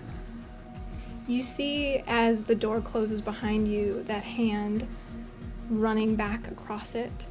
And then almost like clay through like a you know those machines where it pulls Press. it long. Oh, yeah. It sort of all begins to pile up against the door in this like silly putty of arm against the door, and then similarly to before, the smoke fills and you are standing in front of the next car. I hate rotting meat. That was horrific. There was rotting meat? Did you see the bugs and insects within it? Occasionally, as like an hors d'oeuvre, insects are quite nice. But not when you mix them with the flesh like that, especially I'm with going to the pull paper. out the 2 books I took. I feel like it was probably a really good thing I didn't pay attention. This is what the library was full of. And I'll show you You stole books from these. the library? It's a library. You borrow books from a library. I forgot you had those books on you. As It's never a good sentence. As you enter into the space outside of the door, the books in front of you, they sort of begin folding They origami themselves. onto themselves Oh. and then just sort of fall through your fingers like sand Oh, never mind. into tiny little flies all over the floor. Oh. I start stomping them with my heel. I'm like, oh, no. Mm-mm. I pounce on them. All of the just books start- were missing pages, but they were completely gibberish. Like the tavern people. Like, Yes. How they spoke. Very Like- nonsensical. Was it like trying to read in a dream? I don't know. Can Have you ever read tried in to read in? dreams? No, you can't. Oh. If you ever try, those. if you're ever in a situation and you realize you can't read the book, try to lucid dream. Try to take control of the situation and change it. I haven't grasped the concept of dreaming in the first place. Oh. But if I ever find myself in that situation, that sounds like wonderful advice. I would suggest that possibly we're dreaming now, but Wait, we're not supposed to stall. Oh, she said hurry. He said hurry. Let's Yes, go. yes. but I don't know any of you. It just keeps going. Maybe So the it thought of is this being a dream is nope. Who is opening the next car door? I will. Okay. I As- saunter up behind Grant and kind of just quickly slide my hand into his arm. Okay. As you slide the next door open, this is Strong? the brightest room so far. Plenty of windows at the top, but they seem to be letting in this artificial sunlight, as well as these hanging sort of industrial lights that give off this more soft but unnatural neon purple look to the room. Any white that you are wearing or have on you is like kind of beaming under this sort of like UV like illumination. My fur is like glowing. The walls around you are covered in this anemone-like texture, this sort of swaying and moving like they're floating in water, Oh, but like the home. patterns are hexagons, like a honeycomb all across the walls. Beneath you, the ground is covered in this soft, wet sand. There's no water, but as you sort of walk, you leave these puddles from the footsteps, the depression in the sand. And all kind of arranged in nice, well-structured rows all the way down the car are these crops, sort of like seaweed looking in nature, and they sort of litter the floors here. And they also seem to softly move in texture. I'm probably the least concerned right now. Mustn't play with the balls, mustn't play with the balls, mustn't play with the balls. Dr. Grant is a beacon because he's wearing a white shirt.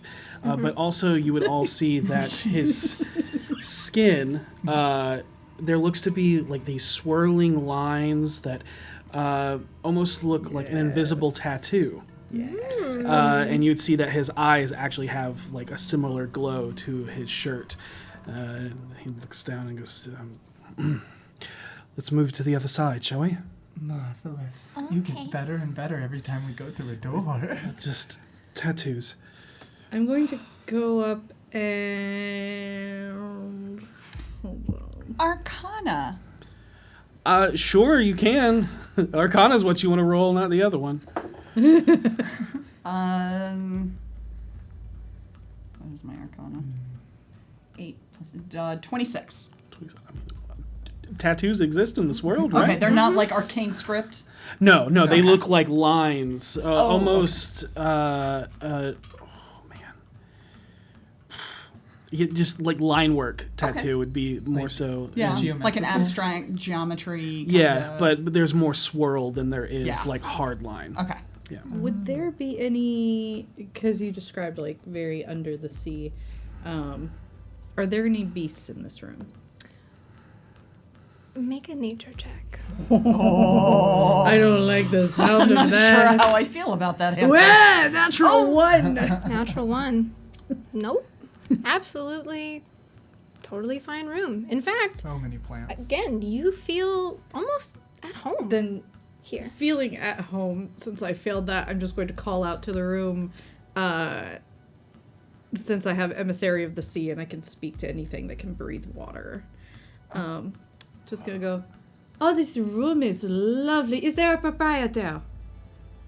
As you say this, Uh-oh. you begin to hear this low chattering, Okay. but it's millions, like little tiny teeth chomping away at something from inside the walls. The once peaceful swaying of that hive made of these soft sea animals now vibrating in aggression. They're eating the walls. Behind you, from where you came from, you now see these openings on the side of the walls, hatches that open up to pipes that slowly begin to pull in seawater, filling the bottom of the room. It only reaches a little past your ankles, and... Levitate. Okay. I climb up on the doctor. Okay. Standing perfectly still.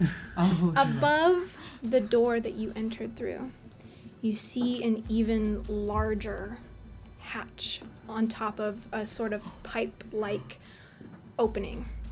And as you have made yourself known, you hear it, and as it opens, this large, slimy, black creature pours through and is thrashing sort of through the pipe, and it's sort of landing in the water, this splash. Its figure towering over you all in this party, no matter how large.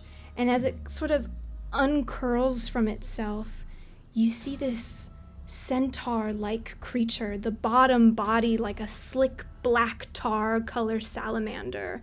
The upper torso wears this sort of loose linen shirt with a burlap-like hood, and tucked into it, the face is this large and long basket, almost forming what would be like a beekeeper's mask, but in the shape of a long horse head. And atop his head is a ragged looking worn hat. For a moment, Love the props. it pauses, the basket turning almost as if to look at you, and it takes you in. You hear it puffing in and out, almost like a gurgle kind of quality to it as the sort of liquid lives in the back of its throat. And as it realizes that you are here, intruding, it lets out this sort of loud whinny, and you see as smoke begins billowing out of every orifice of this basket, like enclosure over the face. From its belt, it pulls this long and rusted scythe. Please roll initiative. I want to live in your head. Yeah. This is gorgeous. There's Vincent is so many projects I terrified want to right work now. on with you right now. Dustin is so happy. Yeah. This is awesome. Yep. This is good. This. Can we do this again? Can we keep her? D4 just became D5. We got another DM. Let's go. All right. I have you kind of in a weird order because I was just looking. So, Grant? I had 16. 16. Vincent? 11. 11. I rolled a 2. Ooh. Oh, Cornelia? 15. 15. Gigi? 22. 22. Get it, girl. 7. No, And Evangeline? 16. 16. What's your dex? Devin. Oh, 2. So is mine. Or mine's +2 as well. I'm short, so you go first. Taller goes first. Sounds good. So, I also have faster walking speed. before we jump into initiative, the lair takes its turn before you all. You see that teeth clattering sort of sound sort of turns into this as these bees, maybe piranha-like sort of insects begin swarming into the party, and you sort of all begin to feel this dread take over you as the beekeeper, this centaur-like creature, raises the scythe and sort of grazing it over the land in front of him, and those seaweed-like growths sort of all begin to plink, plink, plink, plink, plink, plink, plink, pop out of the water, and these similar to his body black eel-like creatures begin sort of sailing their way through the water, blocking the path in front of you. You also see that smoke from the basket is beginning to fill the room. The beekeeper is going to make his turn first. I need everyone to please make a dex saving throw. Not the bees! Bees! Oh. Oh, yeah! Apparently I'm not playing Seisha. That's right. I rolled real bad. No, I'll take it. 21. 21. That's a save. 12. That is a fail. 13. You just save. I Grant? failed. Okay. Cornelia? 13. 13. Nice. Okay. So for those of you who failed, you will take 12 points Okay. of That- slashing damage. B I damage. think that's halved because I have evasion. Okay. Yeah, so 6 And then for points. those of you that succeeded, you take half. So 6. Wow. That is scary. Ouch. Big scary. Big scary. Ouch. Oh my god. I just I realized that forgot I how squishy I am. wrote down y'all's orders, but my then didn't put a name to them. I'm very I'm worried really about glad we you. picked up those potions. Gigi, you had a 22 for initiative. Yes. Okay. Then your turn would be now. Okay.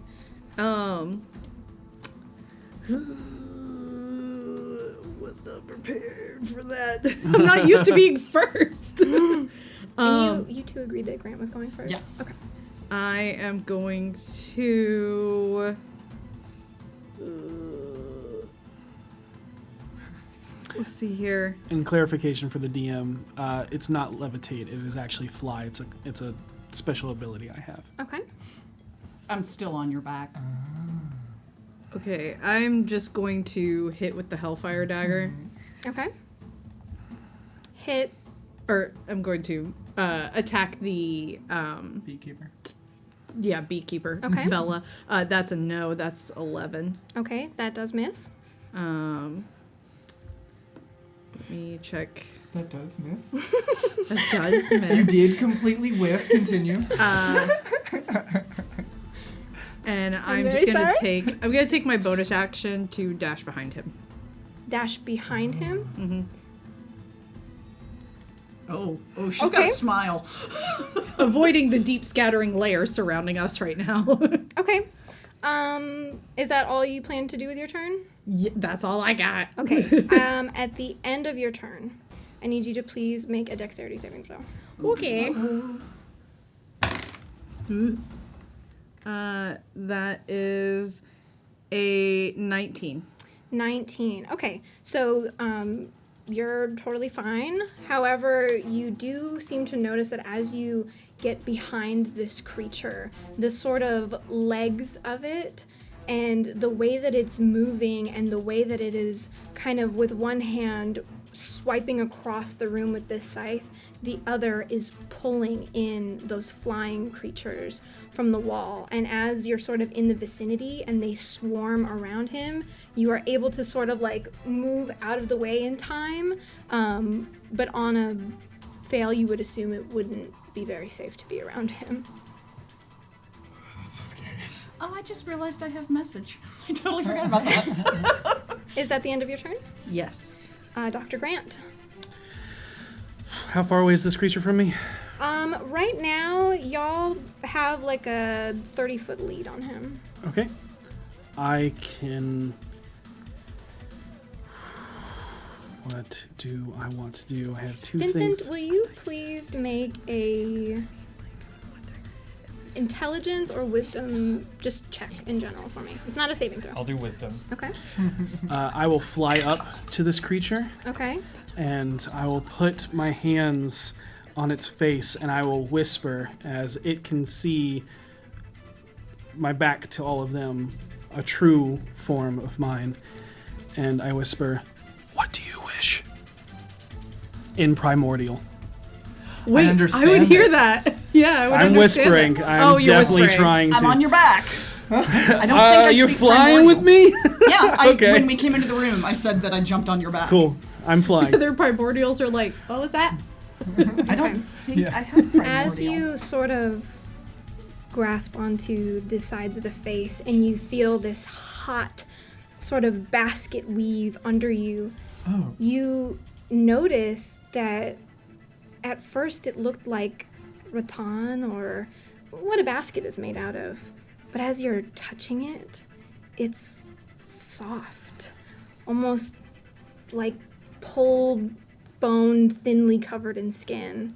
And as you sort of reach, you can see through it just barely the sort of behind it a young man, his sort of like face just wrong, something wrong, almost like you're looking at like a really bad deep fake. Okay. Of just like Uncanny Valley. The head is moving, but the face is sort of floating off of it. Oh, And yes. as he looks, he sort of, get out. I would like to bestow curse. So wisdom saving throw DC 17. Okay. He fails. His perception, we are no longer in the room. If I can custom make a curse. Okay. Your wish is granted. What was your wisdom check for me, Vincent? 12. 12. You feel this sort of, almost like recalling a memory of pertinence. And you remember the professor telling you to not waste time. And in a sense, you feel it's that attacking is useless. That's your little wisdom. you are successful Cool. in bestowing this curse. Phew, these get out of here. And you see as the sort of eyes behind as you cast this dull slightly. And he sort of, the hand on the scythe sort of gripping. And in his next turn, you assume that he is rearing backwards to run forward. Is that the end of your turn? Yeah. Yeah. Evangeline. She is like clinging to your back, and Claws. pretty much, yeah. And What's your safe word? I'm Ouch. going to. Does she have the concept that attacking is futile, or is that just them? You were probably also in the vicinity to see the swarm kind of pulling around. Okay. So based on your judgment, probably not a good idea to get close at least. Okay. I would say you're a little unsure as to whether you should be attacking, but you can also see down the length of the car. Yeah. The door is waiting open for you. Okay, then in that case, I am going to jump down off his back, Okay. and she lands in the water and kind of and goes running across the room as fast as she can. And I'm going to use, oh god, what is it called? I'm going to use one of my kitty abilities.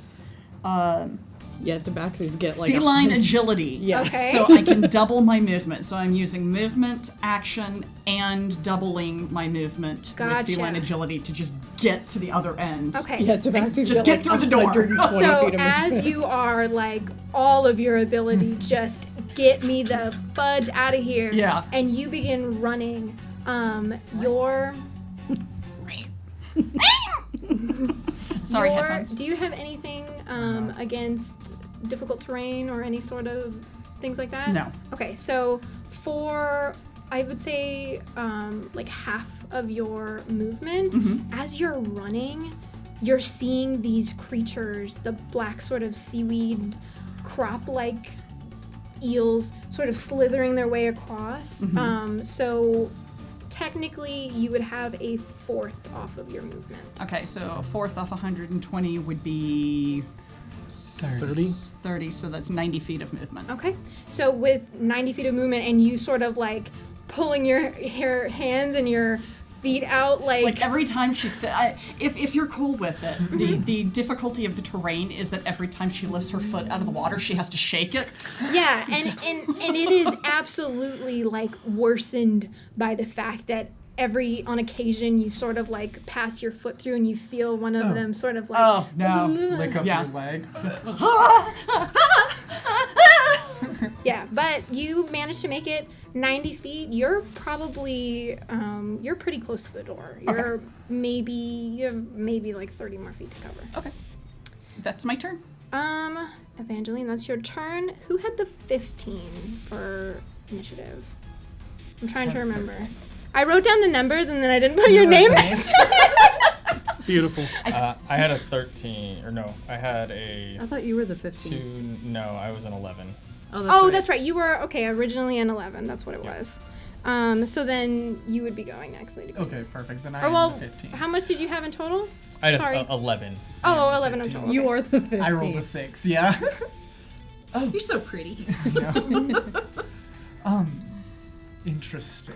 So I just watched all of this happen in the briefest of seconds.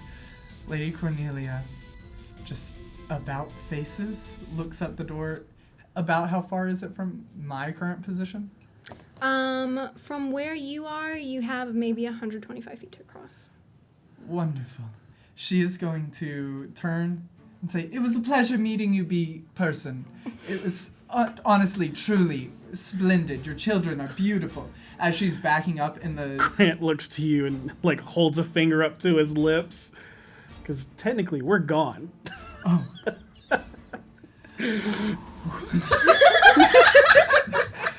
And the diamond bracelet on her wrist kind of flashes as she walks through the seaweed, and they kind of just get out of her way as she has a ring of free action. Nice. So I can't be held down. Sorry. So as you sort of use one of the charges, you see almost like the parting of the seas, but they're all sort of like staying on the aisle, just waiting and wriggling as you sort of move through pretty gracefully. And I'm gonna use my my action to also like dash, and then I'll Okay. use a key point to step of the wind to get fully to the door and throw it open. Okay. Oh wait, I can't. I used all my actions. I'll just put my hand on the door handle and get ready to throw it open. Nonetheless, you get to the end of the train car, and the door is already open waiting for you. Perfect. And I think cinematically, what it would look like is Lady always want to say Coraline. Cornelia turns gracefully and begins waving at all of the seaweed creatures like, "Oh, hello, children. I know, I must go." And she's speaking very quietly and primordial to them. And you blink, and she's standing in front of the door waving at everyone, just waiting. Oh, no. Just let them be. All right. Stop messing with them. Is that the end of your turn? Yes. Okay. Vincent. What are Well, you all doing down there? my plan from the get-go was to run. Yeah. Okay. And he just like sees all of that, looks back, and is just like, we gotta get the hell out of here, and just takes off running. Okay. How And I lose far? my action, 60 feet. Nobody. Okay. Is that the end of your turn? He doesn't know what your curse is. I know. I'm still telling you to be quiet. Is that the end of your turn? That's me, yeah. Yeah. Action, and I don't have a bonus action, so At the end I move of 30 feet. 'cause- initiative, I need all of you to make a Constitution saving throw. Oh Good. no. Is it a disease or poison? Oh my god. I think technically yes. Oh no. Oh dear. Constitution? Yes. Roll. Oh, cocked. Okay. No. Yeah. Okay. Actually, I don't think it is. Okay. 7. 7. Okay. 20. 20. Dirty 20. Dirty 20. 10. 10. 4. Oh, no, sorry, 6. Okay, so as you are all still within the vicinity of the room, you see this beekeeper like creature or whatever it is. The smoke is still sort of billowing out of this basket like front face mask. And those of you who failed, which would be. Me and Rhea. I have a question. And yes, Oh, and did you fail too? I got a 10. Dr. Oh, that's Grant. right. Is this an inhalation interaction? Yes. I Ooh. don't breathe. I don't breathe. I hate you both. I'm dead. Well, la-dee-da. Miss Evangeline, Yes. you take 1 level of exhaustion. That's rough. Whoa. That's so rough, Lady Evangeline. Here, come to Yes. And as we cycle back to the beekeeper, I believe this is where we shall take our break. Ooh. Good timing. So, Oh, This is, find out. God, this is so good. this is beautiful. So good. This is so You good. paint incredible portraits with your Yes. words. Oh my God, my you're God, I amazing. wish I had your gift for descriptions. Yeah, I'm gonna have to. we're gonna go to break. Thank you all so much for being here, and please return and see what happens to our passengers. I really wish you would. Hello, and welcome back to the Fathom Express.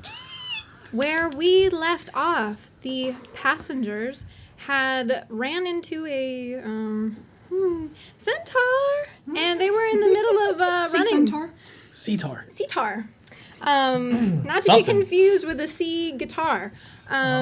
Where we pick back up, I believe, My boy Centaur. was the It beginning was his turn, I believe. where the beekeeper shall now take his turn. I just want to apologize real quick. Oh, disgusting. Rip it, dog. I'm sorry. I'm sorry, Dad. So proud. Oh my goodness. It's not like we had time between. So I know. That's why I apologize. he But the is beekeeper. going to make 2 swings whoosh, whoosh, across the room with the scythe, sort of in this like charging fever as he just moves forward. He's only able to move 30 feet at this point, however. He is still technically cursed. Yes.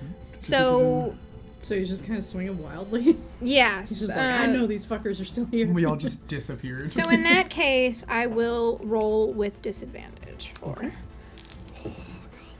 In case he manages. To luckily hit someone. I think the highest then would be a 10 AC. Anybody lower than that? Nope. All right. So he whoosh, whoosh, swings across, but luckily misses all of you, just either swinging wide or over. It was a warning shot. Yeah. Yeah. Solid warning shot. You see as even though he misses all of you, however, he still manages to kind of clip the top of those creatures and another begin to sort of slither in through the room, making any sort of difficult terrain now even more difficult. So that's going to be his turn. We return to Gigi. Okay. Swim. Yeah, how deep is the water in here? Ankle deep? Yeah, it's about ankle deep. got Although now that there's a bunch of like things displacing it, it's maybe up to like Shin. a little bit past that. Okay. Curve of the calf. I hate this. I don't like my feet being wet. So seeing everybody else leaving, and I've watched him do this a few times, I'm gonna stay quiet. Thunderstep.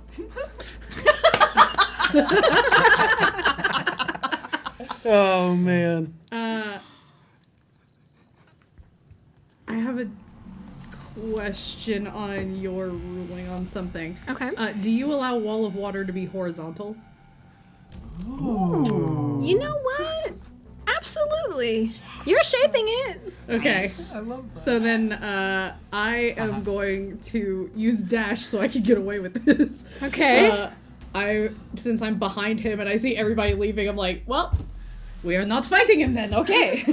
And I'm going to run up his back to launch off of his head and throw wall of water in front of me to coast another 30 feet away, if I can. Okay. That is baller. Make an acrobatics check. Perfect. Let's do this. Let's fail. That's a 10. 10. Okay. I'm about to get hit with wall of water. No, I'm trying to do it like where when I come off of You're like his surfboarding. head, yeah, I'm trying to like Yep, that was before you rolled a 10. yeah. But like it's also only a foot thick, so just like a foot of 30 feet straight out from his head. Takes your knees out. Okay. Get you I trapped will on the say- other side. With your acrobatics check, you sort of go to start like climbing onto the back and your hands are just like gripping at like putting them in oil. Okay. then- However, okay.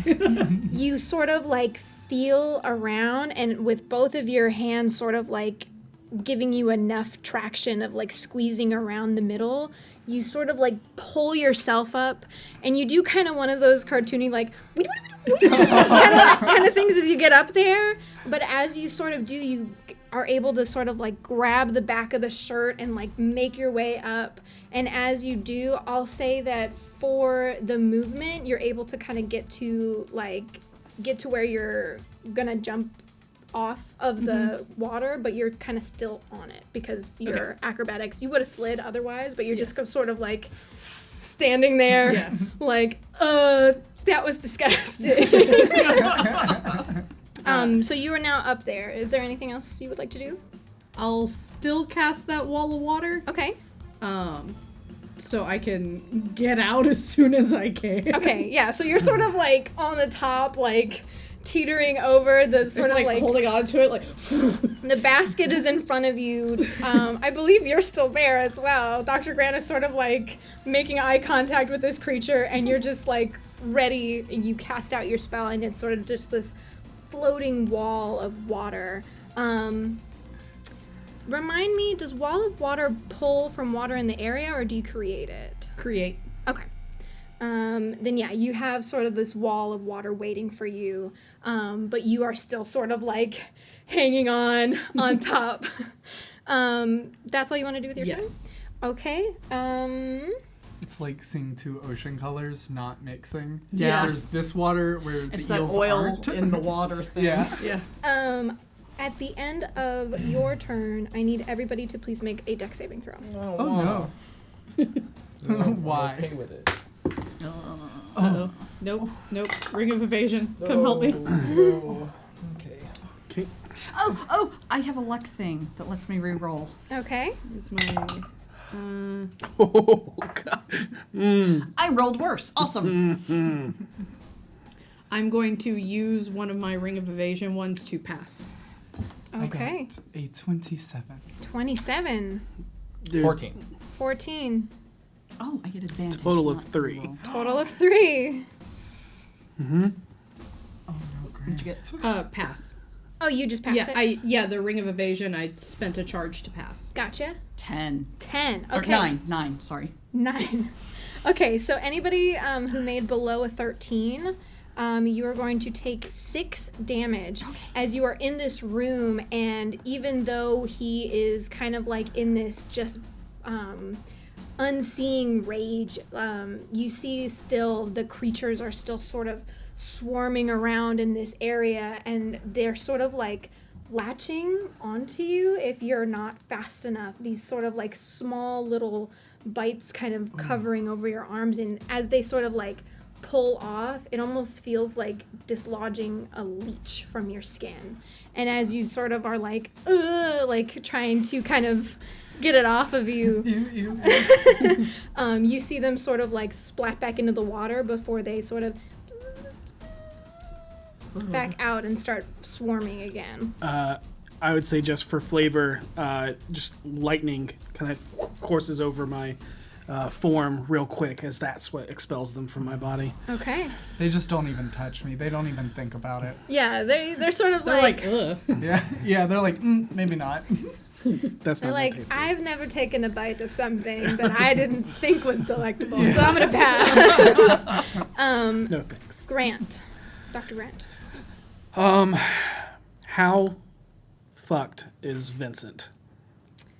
Where are you right now? You're like right in. I am 30 feet away from 30 feet where away. I started because that's as far as I could move. Okay, so right now, the creature has about like a 20-foot distance between Vincent and them, and then there's also the swarming. He's and not the going to make it eels. this turn, and everybody else is basically almost at the end. Nope, I'm on the head. Yeah. So I- Vincent would be able to make it about halfway to where he needs to be at the door. So you probably have 2 more rounds. of Yeah, being that's able- fair. So he's about, 60 feet from the door currently? Yes. Okay. Well, let's see. Came in because you're also dealing with difficult terrain. That's why I only moved 30 feet instead of Yeah. 60. Yeah. So. I can get us there. It just may hurt a little. Okay. Maybe I don't need to. Just saying.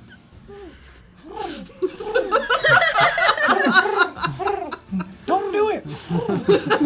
Weird bee Save the creature. resources! I think the AC kicked on for a second there. I think it was thunder, actually.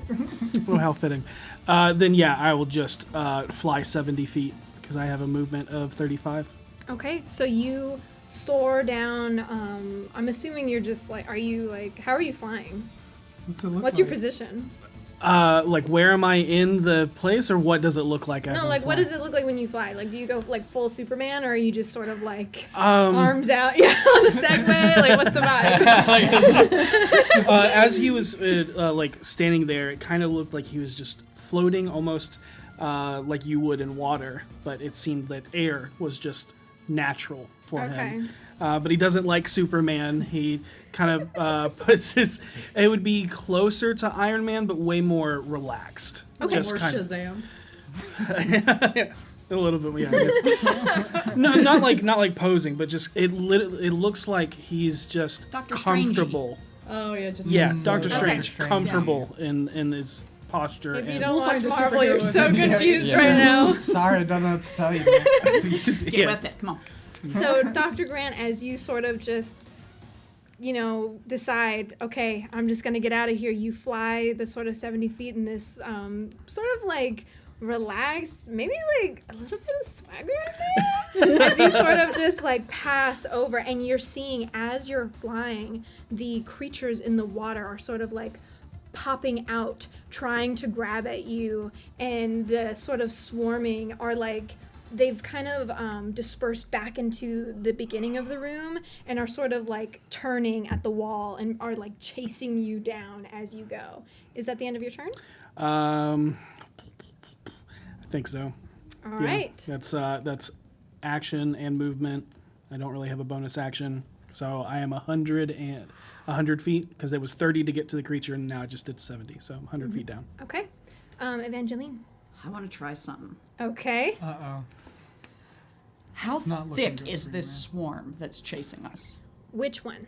Because I'm on his back. You drop down Yeah. into the Yeah, water. you and drop Oh, that's down. right, I Water. did, because I Yeah. ran. Okay, that's right. Okay, so You're never very mind that close to then. You're in it. You're in the thick of it. I am. Ew. You are farther though. Yeah, I'm like right Yes. by the door. Yeah. But I'm running back into the room. Okay. I need to get within 60 feet of the creature. Okay. Let's see. So he moved. I'd say you can definitely get Okay. there. I cast Banishment.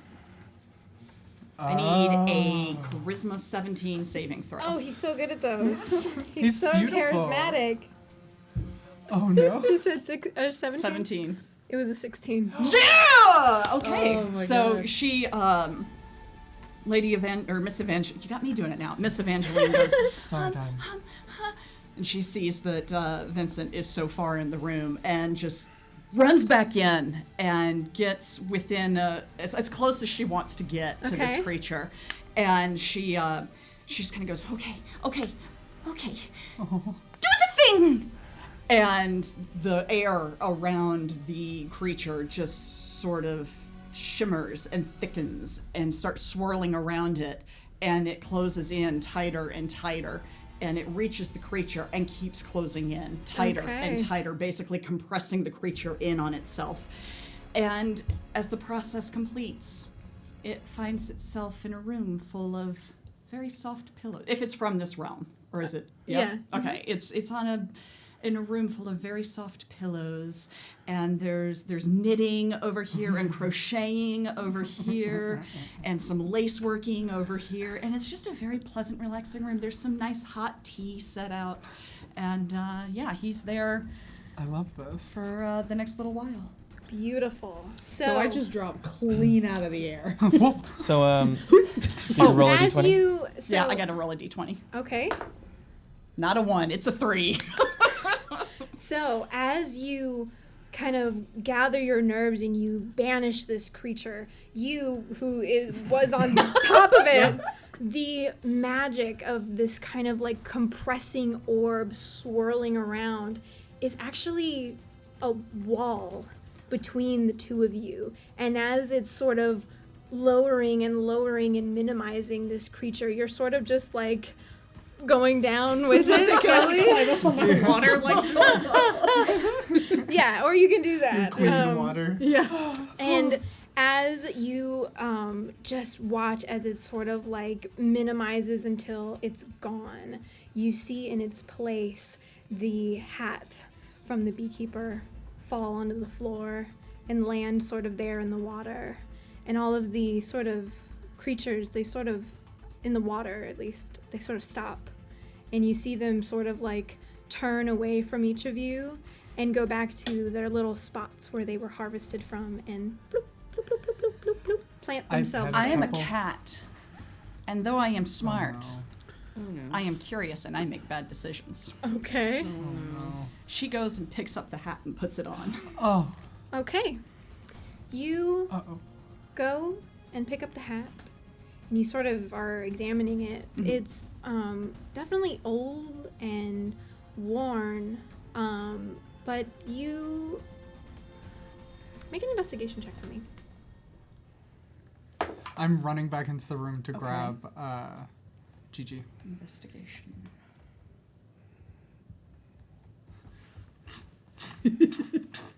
Oh, sorry. There we There's go. not my nice bed of dirty clean 20. water, like.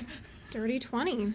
So as you pick it up, you sort of pull it and you're looking at it, and before you put it on, you actually see inside on a little tag, it says Wheatfield Fathom. And as you sort of place it on, nothing adverse happens. Just you have a kind of gross hat on your head. Awesome. And the swarm I was about to say. What? There you go. That's incredible. Goblin, Still that's incredible. there. as he sort of leaves this realm, you see the swarm as well of these piranha bee-like creatures all sort of, and they sort of move back to that anemone honeycomb on the walls. I give them little good night, good night, good night, good night. They're all sort of like You will get your out of way. the way. And the way is open for you now. The sort of water underneath you that was once there all sort of begins. You hear something like a drain, sort of the water leaving, but there doesn't seem to be like a singular hole. It just all sort of is like, and the sand is still wet and kind of leaves those puddles of depression behind, but the door is open. Go, go, go, go, go, go, go, go, go, I, go, go, Oh, go. yeah. Vincent goes. Yeah, just I princess carry Gigi to the Yes, door see. and place her. I will press the digitate everyone so that they are clean and no longer wet. Oh, As soon as everybody's out and the door closes, I release the banish. Okay. and we're all just standing on the glass like, huh. He's gonna come back. It's gonna be that children's book. Where's my hat? You're like, I've seen my hat. So, as you step out of the door and it closes, you begin to see the smoke begin to kind of fill that same barrier that you are becoming accustomed to. But you see it sort of bamf back into the room, and as it does, that sort of like long smoke, what's the word? Like all of the smoke pouring out of it is sort of like beginning to fill the room as well. And you can see as it runs in these like long lizard-like strides, and it sort of like rams the entire back of its body up against the door, and you can just hear it crying and whinnying inside. And Grant will say to himself, "Your wish was granted." And we'll move on to the next. Did someone just say something? And I look clean over. How tall are you? I'm like 6'4". Okay. And I'm wearing like In 4-inch yeah. heels. So 6'8". Yeah. Beautiful. As you are standing in this sort of in-between space again, you notice that this is the only door that is different. The front of it has this rune on it. If any of you are proficient in Arcana, you may make a check on it if you'd like. Can I roll detect trap? Yes. Cool. I get advantage on those. 14. 14. Okay. You've rolled around, or rolled around. I rolled around in a lot. You're gonna have to be specific. You've rolled with a cult before. Yes. So you are familiar kind of with more early versions of magic in the arcane, and you recognize this rune as being a protection symbol. Some sort of like a spell has been cast on this next card that you're going to be entering. Does this feel like something that is protecting the inside from the outside, or the outside Hold from on, the inside? I can probably tell you. 18 on trap detection. Okay. You sort of cast this and you're trying to detect. You don't feel any sort of like if you were to open it, it would activate something. It seems like, and with the combined sort of knowledge that you're kind of Blah, blah, blah, blah, blah, blah. putting the pieces together, you assume that this protection sigil is for whoever is inside the car. Okay. Will help you explain all of that knowledge. Interesting. So I don't think it's going to be quite wise to open this door. But we have to if we're going to get to the front of the train. I have a feeling we do not have much choice. The other option is to go back to our dear friend.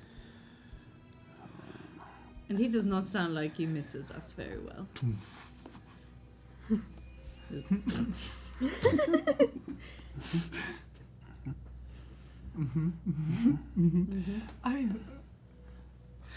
Perhaps we should just be ready for anything.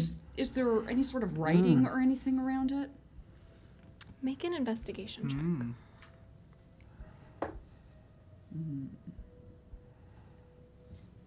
You see me like studying. That's gonna be 12.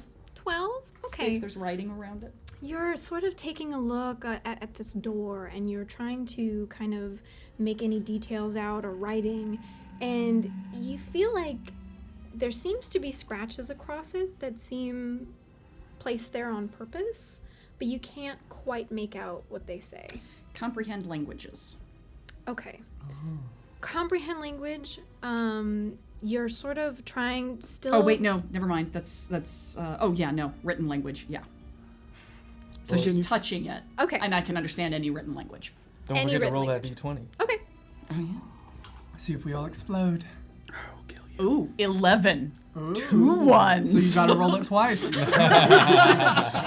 So you comprehend languages on here, and you recognize that this is in like a common language. It's not anything that's like outside of what you would know regularly. Right.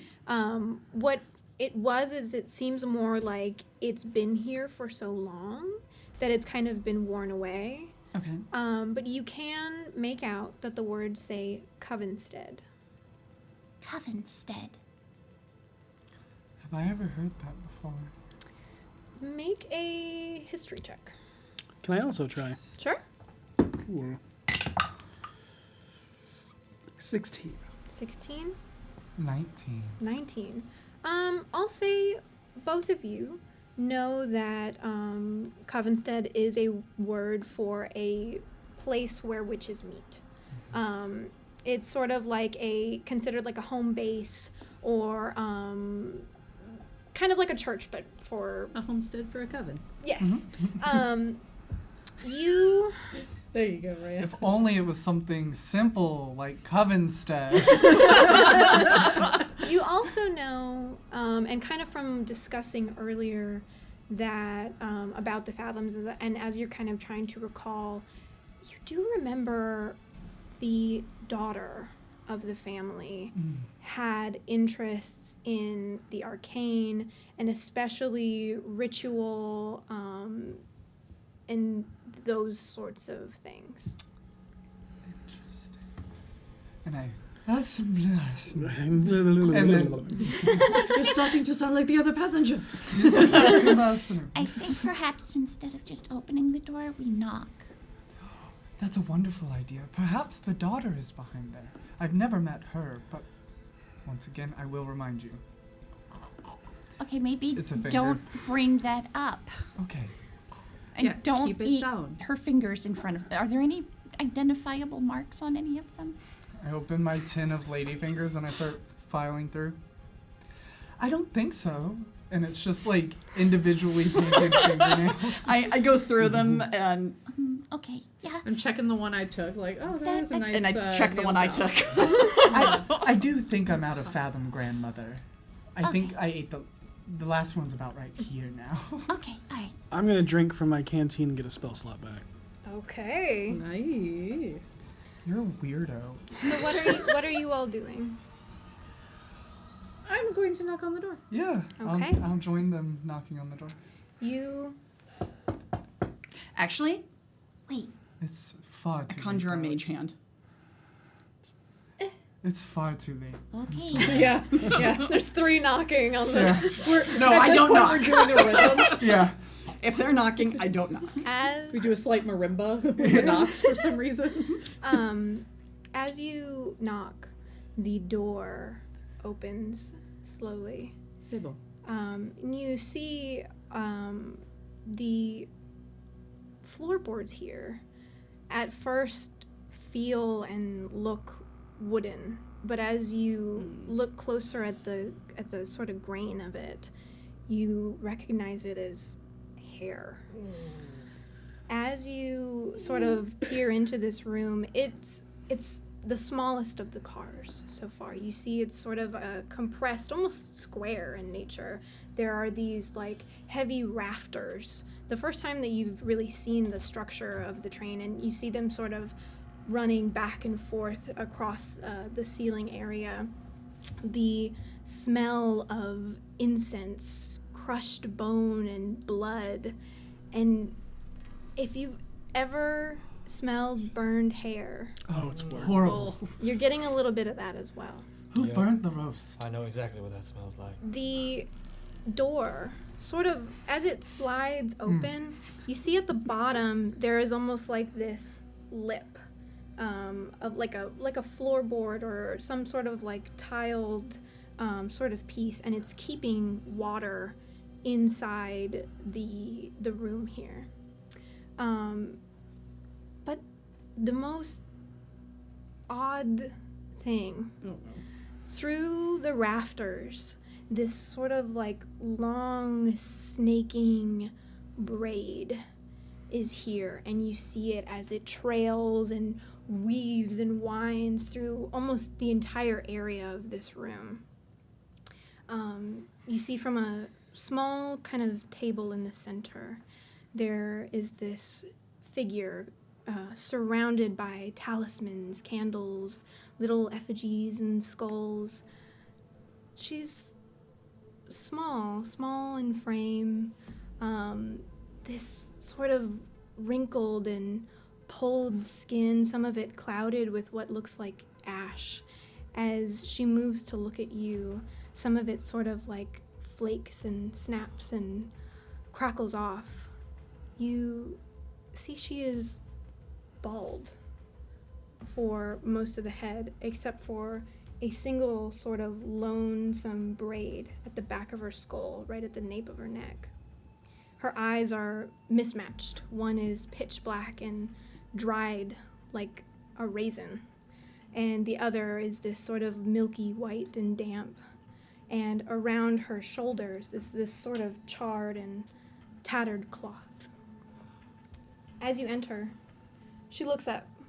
The stare is blank, almost as if she looks past you.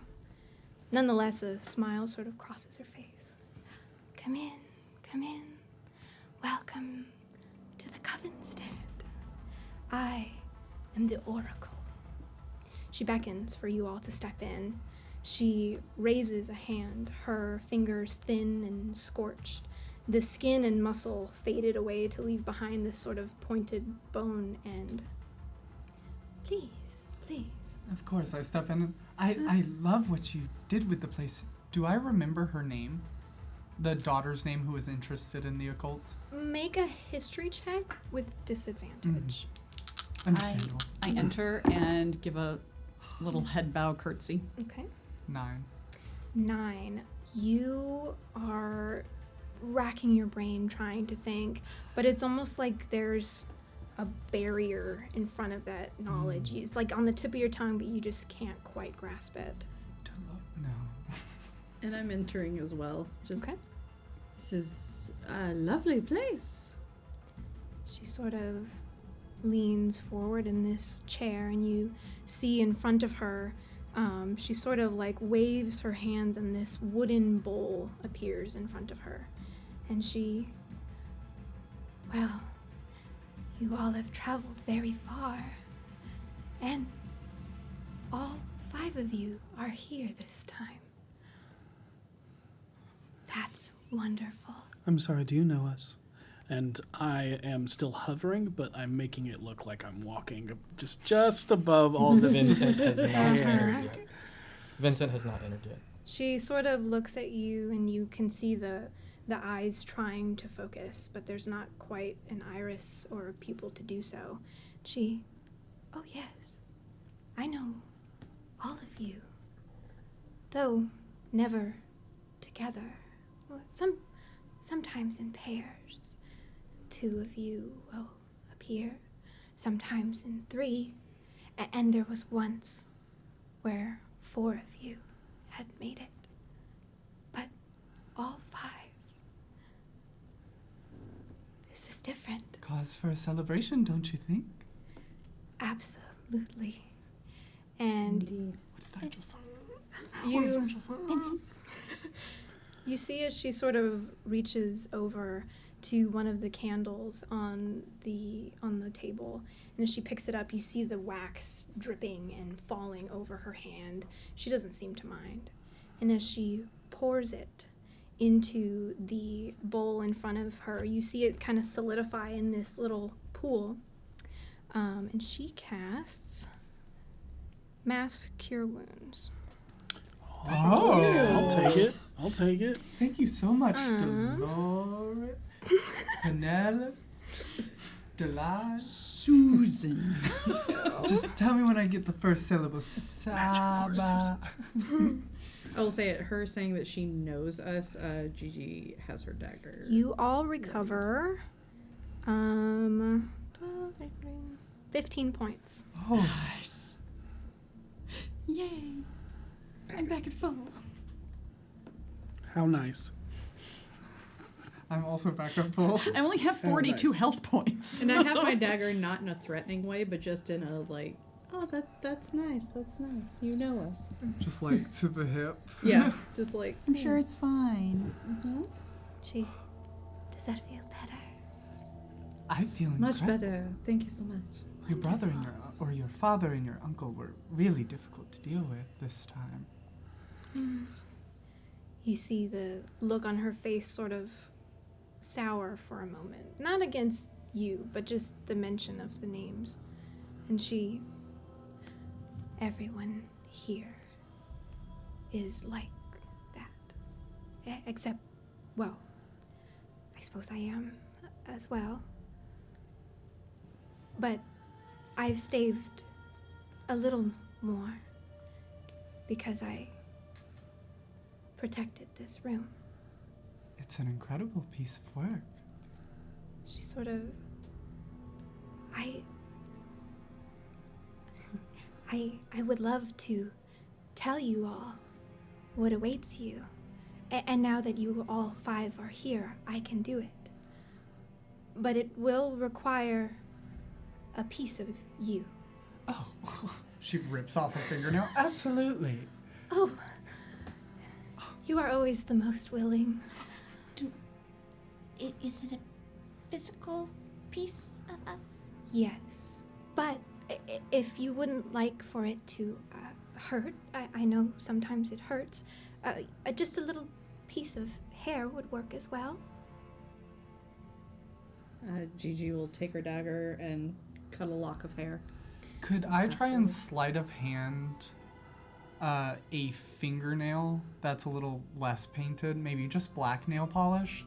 Just a little short fingernail to Vincent, since I see how uncomfortable he looks. Like, just kind of, and palm it to him while I pat his Like, shoulder. Vincent, dear, come in the room. Yes, like, With oh, my here. passive insight, Can I pick up that she's doing something? Can't tell what it is, but that she's trying something. I've got an make 18. a sleight of hand check.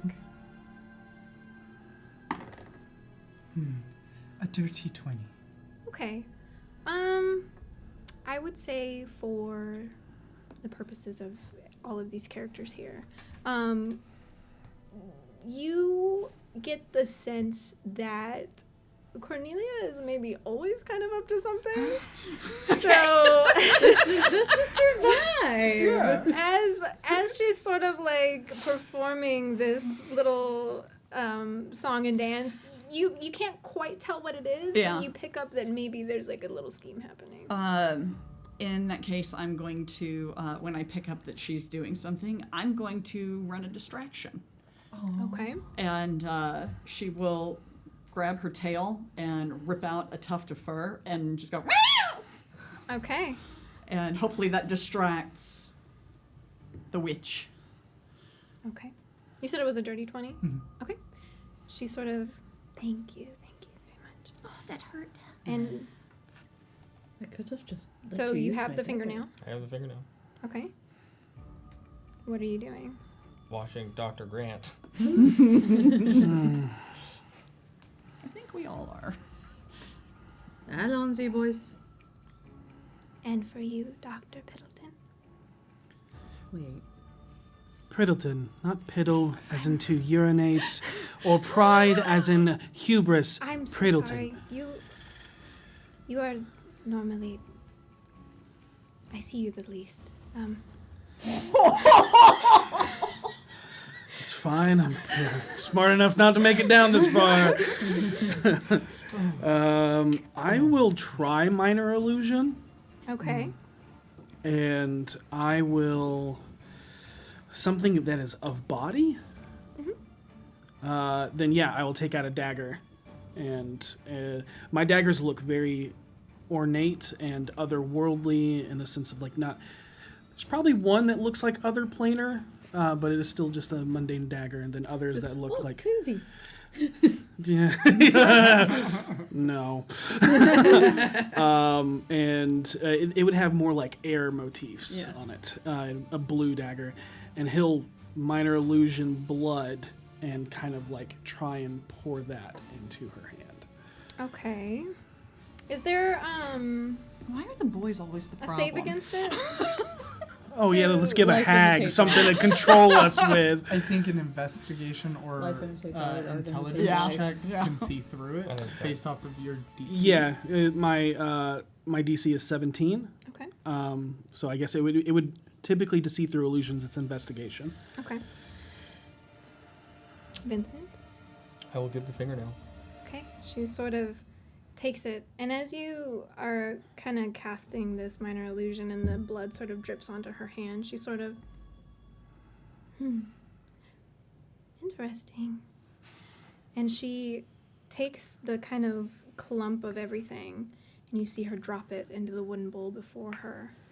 And you watch as it sort of floats or sinks to the bottom, and it sort of disappears into the shadow there, and you all watch as the braid around the room shifts, growing, and you can hear it pulling through the back of the scalp as it all sort of moves slightly. One or more of you were not truthful. So, I will give you half a reading. Sound fair? That is more than fair. I do not know why somebody would have lied in this situation. It sounds totally fair to me. I apologize for whichever one of this group may have committed the indiscretion. I can understand that it is hard to trust.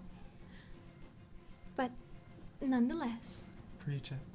and she sort of, she pulls kind of both of her hands to her face, and you see as she grabs a piece off of the kind of milky eye and smears it across the other more blackened raisin-like eye. And as she does, you see tears beginning to well in her eyes.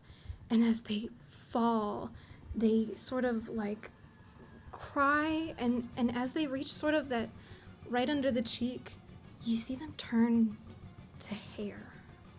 And she sort of grabs onto both of them and begins pulling and twisting forcefully, and you can hear as she's sort of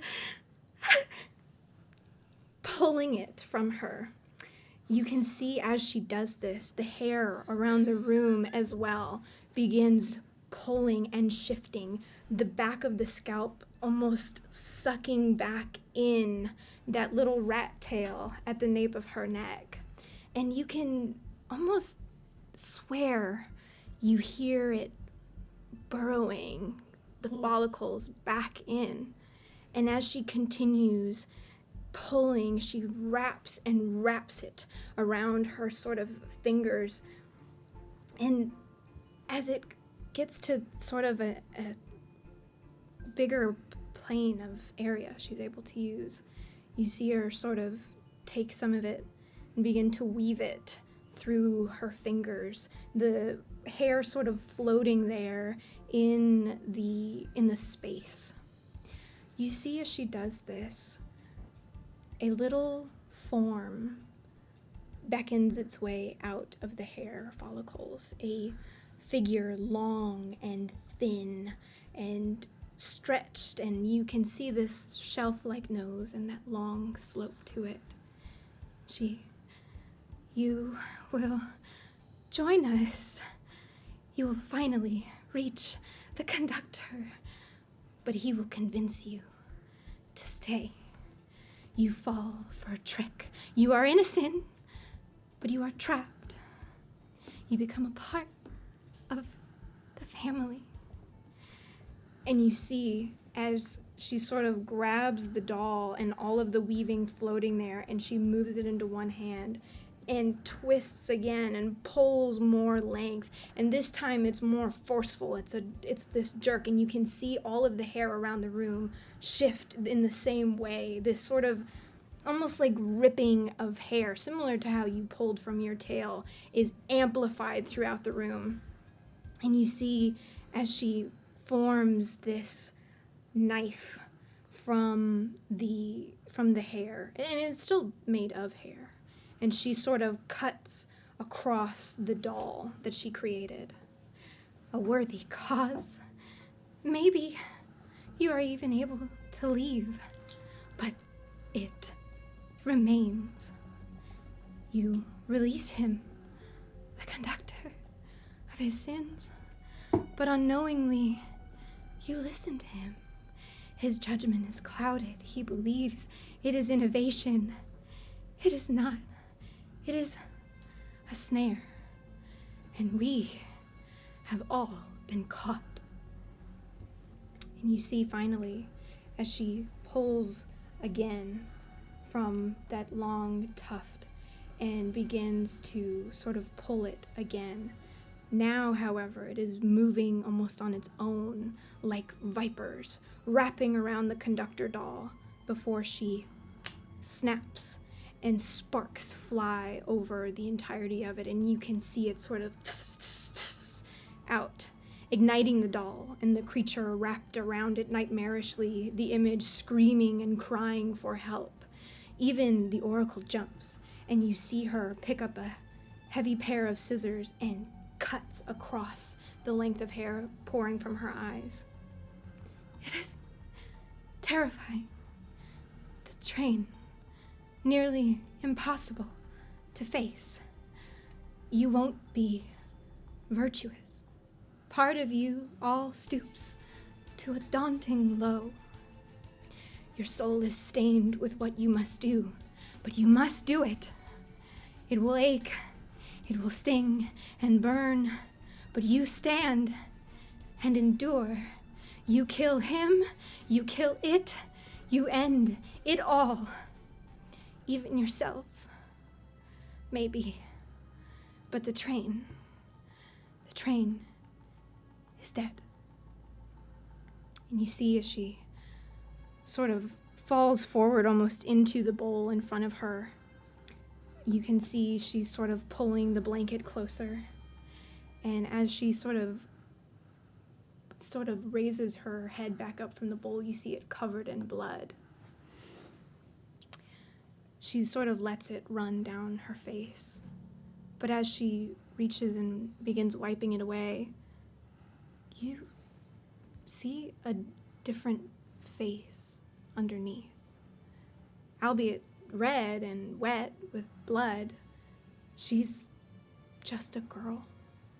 Mid-20s, maybe, long, beautiful blonde hair, kind and soft eyes. She's just human. We were never supposed to become this. But the train has its plans. Be vigilant. And here, take this. And she raises her hands again, and you see as she begins wiping it from her face and collecting it, she kind of washes them back in the bath in front of her. And then almost disappearing into the bowl, her hands sort of diving down, and you see the returning face that you had first seen when you first entered the room returns. She pulls this strange item from the bowl, and you see More props. as This is amazing. she hands you I want that. Who wants it? I don't want that at all. Oh, it's got teeth. Yeah, it's a teeth dagger. That's not okay. Oh god. Oh, I'm so happy. Actually, I don't know if this will focus, but Beautiful. that is amazing. You see the blade of it is made from like this chunk of skin and gum running along the blade, teeth stuck into it unnaturally. The handle of it, this dark sort of red suede but wrapped in hair. I crafted it from all of you from before, giving me an offering. Whatever the conductor has in store for you, I hope that will be enough to stop him. Whatever the train has in store for you, I hope that your combined body and mind will be enough to end it. And you see as she flicks her hand, and the hair on the farthest wall where the next door is moves to slide open the car door to the adjacent one. What did Barnabas do? Make a persuasion check. I'm assuming this is a braid of her hair. No, it's our hair. Different hair. Well, it's blonde. That's why I'm asking. Yeah. You assume part of it. Okay. 20. 20. She.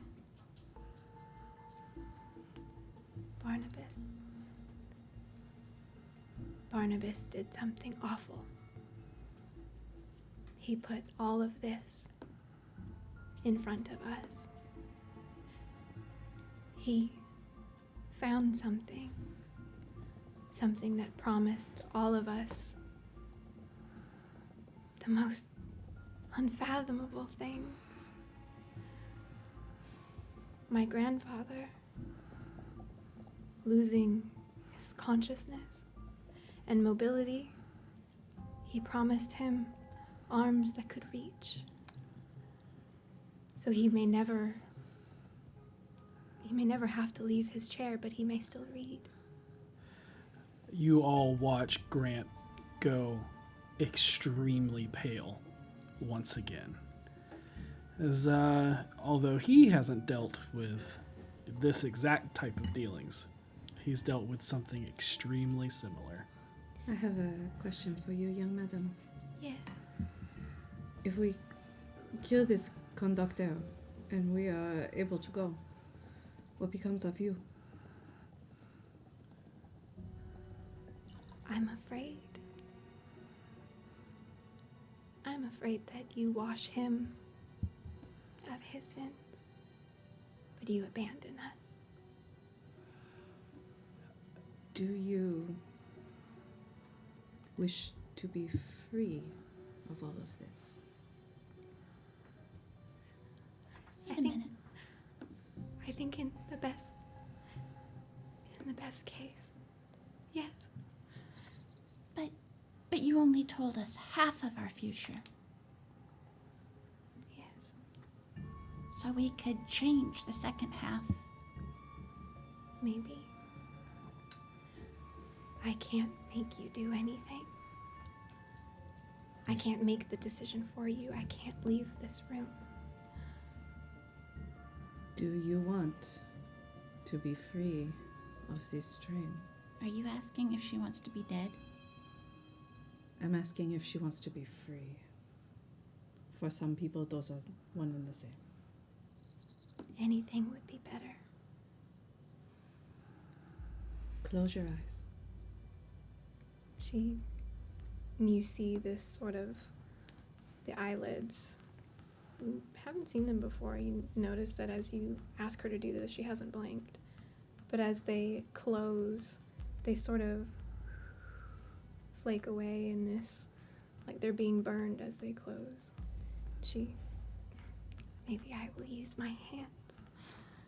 She covers her eyes. Lady I almost did it again. Cornelia approaches her with her eyes closed, and she just kind of puts her hands on this girl's shoulders and just whispers into her ear, "Just go to sleep.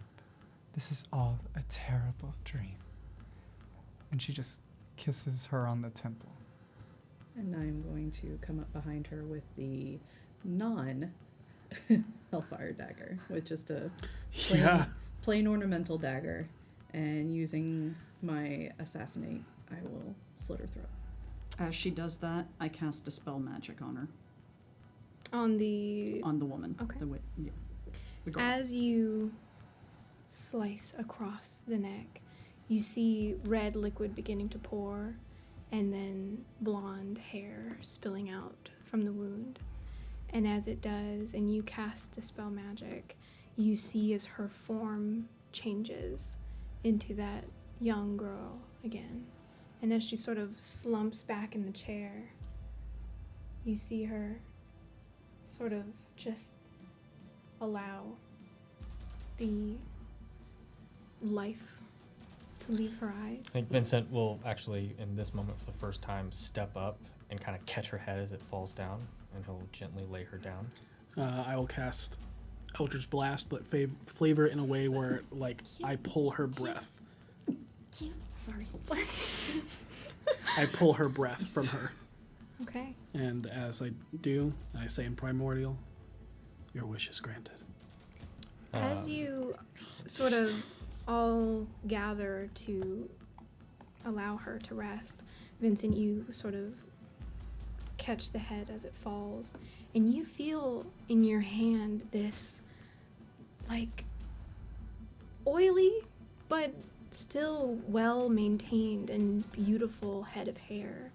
And as you sort of lay her into the water, you see that as her body makes contact, instead of flaking like it did before, you see it sort of tendriling out in this hair as it begins to float across. And Dr. Grant, as you go and pull the sort of soul from her, you see as this collective of hair sort of grabs and is pouring water from it. And as you sort of pull it into your body, you feel it digging and burrowing into your skin. That's not what I wanted. And you sort of... It's coin I flipped. Sucks to be you. Yep. Your wish is granted. Yeah. You see on your palm where you had kind of casted this is a bunch of small follicle-sized entry holes. More tryptophobia. Delicious. Just some ingrown hairs. It's just someone And else's ingrown as Vincent lays her down and kind of releases her head onto the floor, he'll just watch over her, Reggie. Keep her safe. Okay. The door to the adjacent car is open.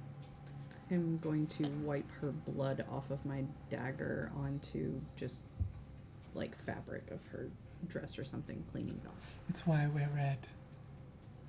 And she just offers her very nice gown. Something tells me we should not be carrying blood of someone such as this with us. The body liquids are hard for me. While they're having this conversation, Miss Evangeline just kind of Don't put it in your mouth. casually sniffs Okay. the dagger. Whose skin does this smell like? Make it Scent check? make an investigation Yeah, it's or an insight. Prestidigitation. Blood's gone. Okay. Investigation, sorry. Very red. Stop with the pop Fine. up. Okay, that is going to be a 27. 27. I know my You- stinks. It's strange. You're smelling and sniffing.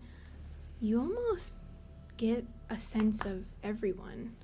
And as you're looking over it, it's almost like it's all been sort of pressed and Play-Doh'd into the blade.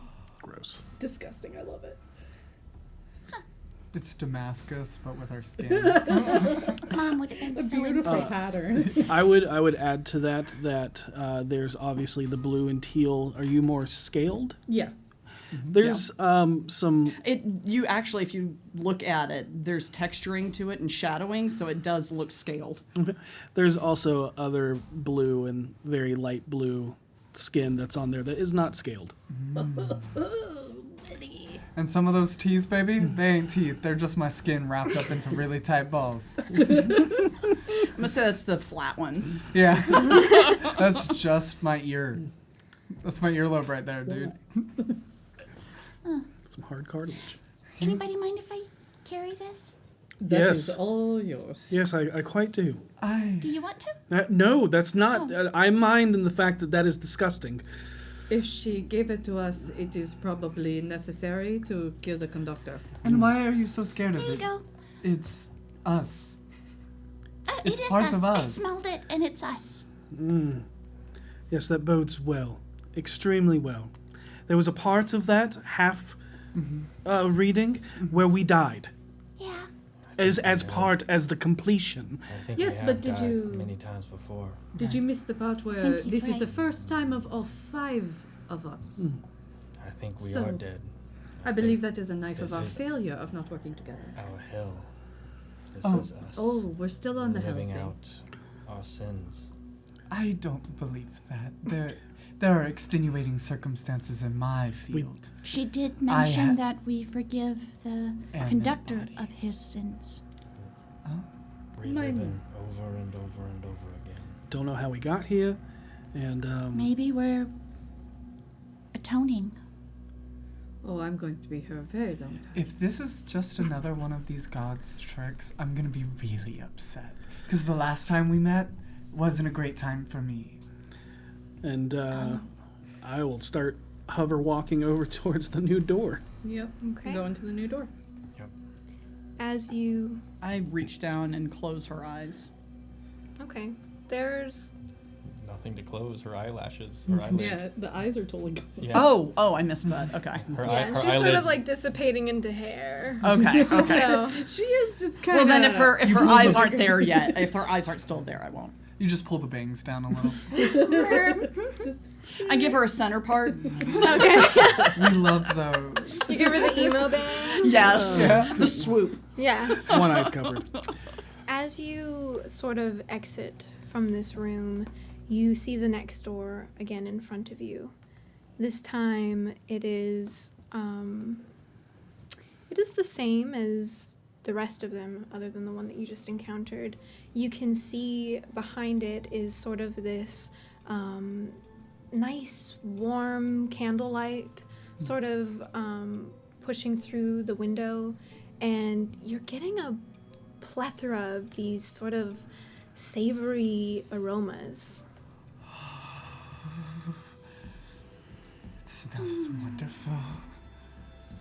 And I just pop 3 full lady fingers into my mouth. Just Yeah, they sound like little baby carrots. yeah, like full like Yeah. snapping, almost like someone chewing on like if you've ever been to medieval times and you get the roasted baby dragon, the full rib cages of those chickens, that snap sound that they make, that's the sound that these fingers are making. Unless supposed to they're eat that older and then part. they're a little soggy. You're not supposed to eat that I part. thought they got more brittle as they aged. The bones do. The flesh kind of slops off after a while. Slop is such a word. Slop is such a word. They do have an expiration date. Sure. We all do. They get running. Let's go. Let's find out what fresh hell is awaiting us. Who is opening the door? I'll open this one. All right. Yeah, you got the dagger. Evangeline.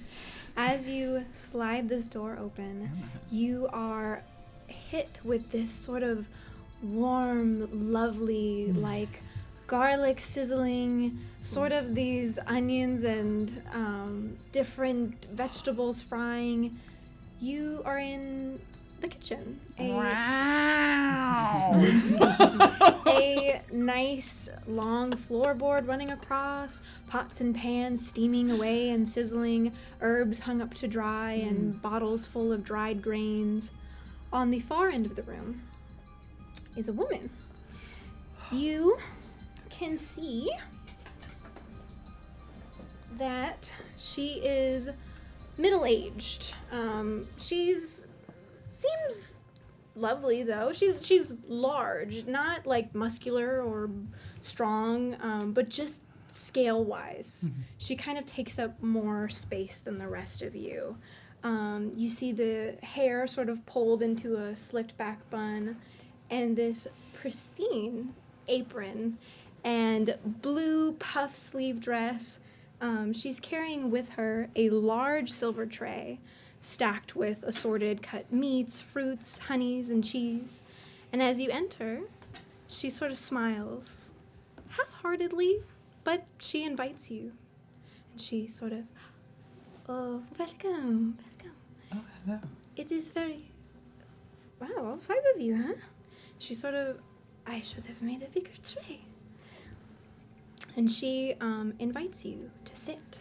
As she's sort of in the center of the train, there is this sort of table set out with enough chairs for all of you plus her. This is wonderful. The last 2 cars have been a thrill, truly. And she kind of like fancily flops down to the table, but all the while keeping her sockets trained on this woman, like waiting for in case they have like grabby hands too. Okay. Waiting for it to go wrong. As you sort of see her, she takes her seat kind of at the table, and she, I am quite hungry myself, and she begins sort of snacking as well. Nothing abnormal. Who has a high passive perception? 18. 18 and 18. Okay. 16 on mine. It was 15. I thought it was Yeah, no, it's 16. 13. 16. Okay. I got good I also investigation, and that's have a it. passive insight of 18. Okay. Same. You 18 for everything. I'll say, what's your passive? Oh, it's 10. Okay. My investigation's good. You and I, no insight, all the The 3 of investigation. you are able to see that as she eats, there's sort of something like her jaw moves just a little too much, and you can hear as well as it sort of like pops There it is. in and out a little bit. Why would you do that? You know my thing about popping. I'm sorry. It was just the perfect moment. I'm gonna launch over this table.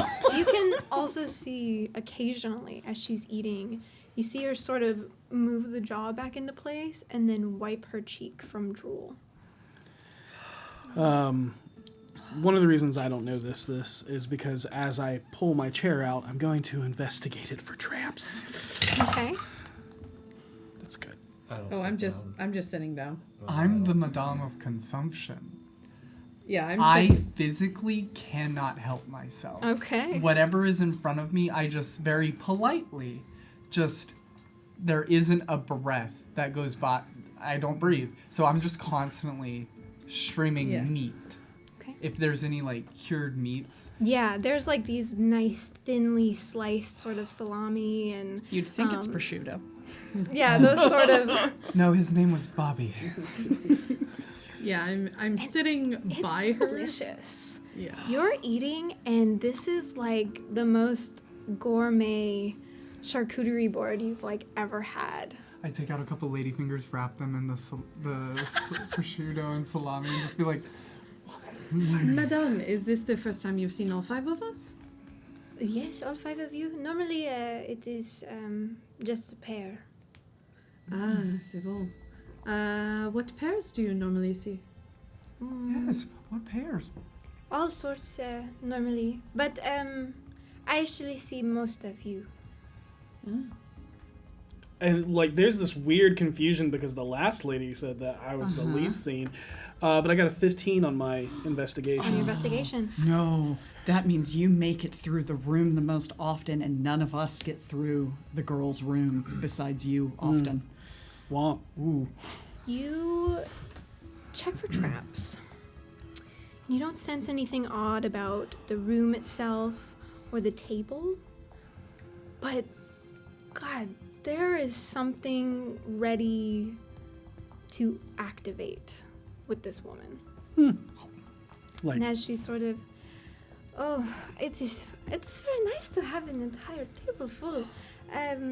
You know, my son, he would have loved to have been here, but he's so obsessed with farming, growing his own things, but he never really got the chance. So. Oh, it's quite all right, darling.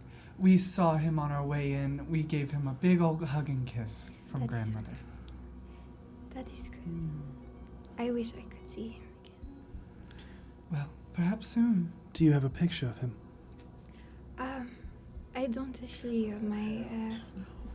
The conductor took all of them from me.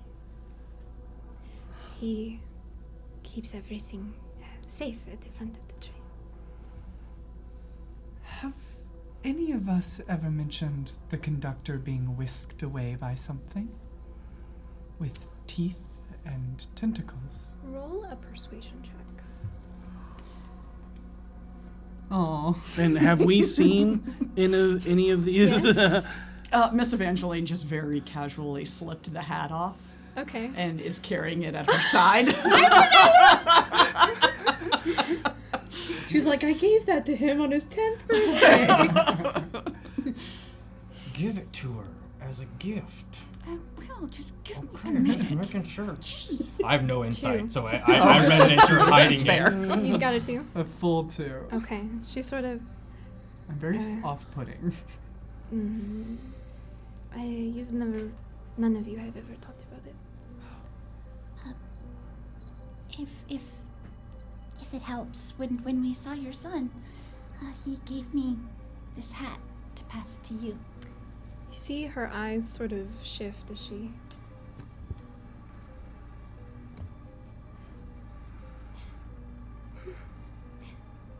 My darling boy.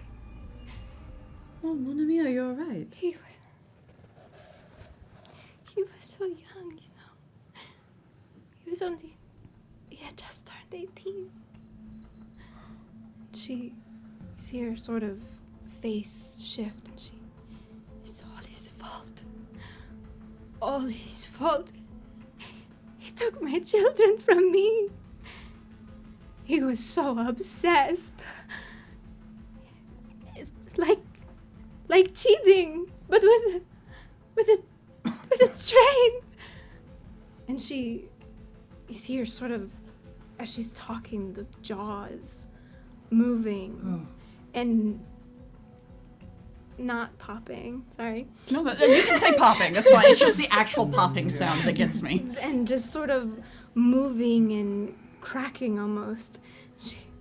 I tried to tell him. I told him over and over, and he never listened. It didn't matter how wide I opened my mouth.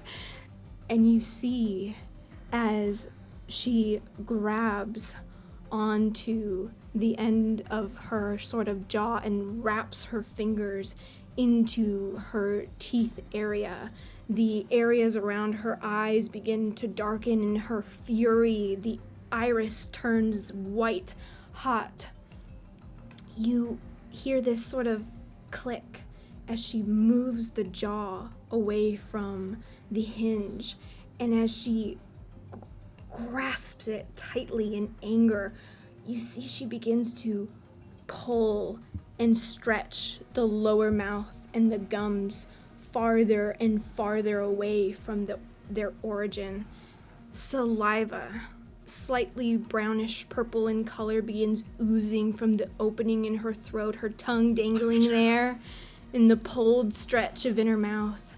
She continues manipulating this piece of her maw until she's able to sort of step into it. You see her fall to her knees, and the drool piling on the floor as she begins snaking her way around the room. She moves to the other side, and as she does, you hear her teeth wrapped around her toes, rattling across the uneven floorboards, now letting out these sort of rageful cries. I haven't suffered for this long, for all of you, only to go and kill him. It should be me. He's not dead. And she picks up this large rusted knife covered in thick mahogany liquid that is congealed over the edge. Please roll initiative. Cool. He's not And dead. If it would, if I could have someone grab Yep. the setting. Oh no. I did not roll well. I did rolled not either. incredibly Oh well. wait, I roll at disadvantage. Oh, good. That'll help. Okay, still the first roll was the worst roll. I have the highest initiative I've ever had. I cannot roll. Oh, Oh no. damn. I also didn't Oh, roll I well. love this. This Also, is so Oh cool. wow. oh, this is a mini. Please tell me that she Oh, looks like a it's so nightmare cooking good. with Mama. Just the full head wrap. That is so cool. Holy cow, the apron turned into... Wow. I'm beside I am in the Rhea. back. In the back. I am in the back. Back here? Oh If yeah. you look closely, Okay. her little teeth are back there too. Oh my god, they are. Oh my god. This is Yeah, I never sat down. horrifying. I love it. I'm so excited. Who's sitting? Nope. I am. Me and Rhea. I'm fully devouring still. Like, I've watched this whole transformation while packing in meat. Because I... Happy Pride. Happy Pride.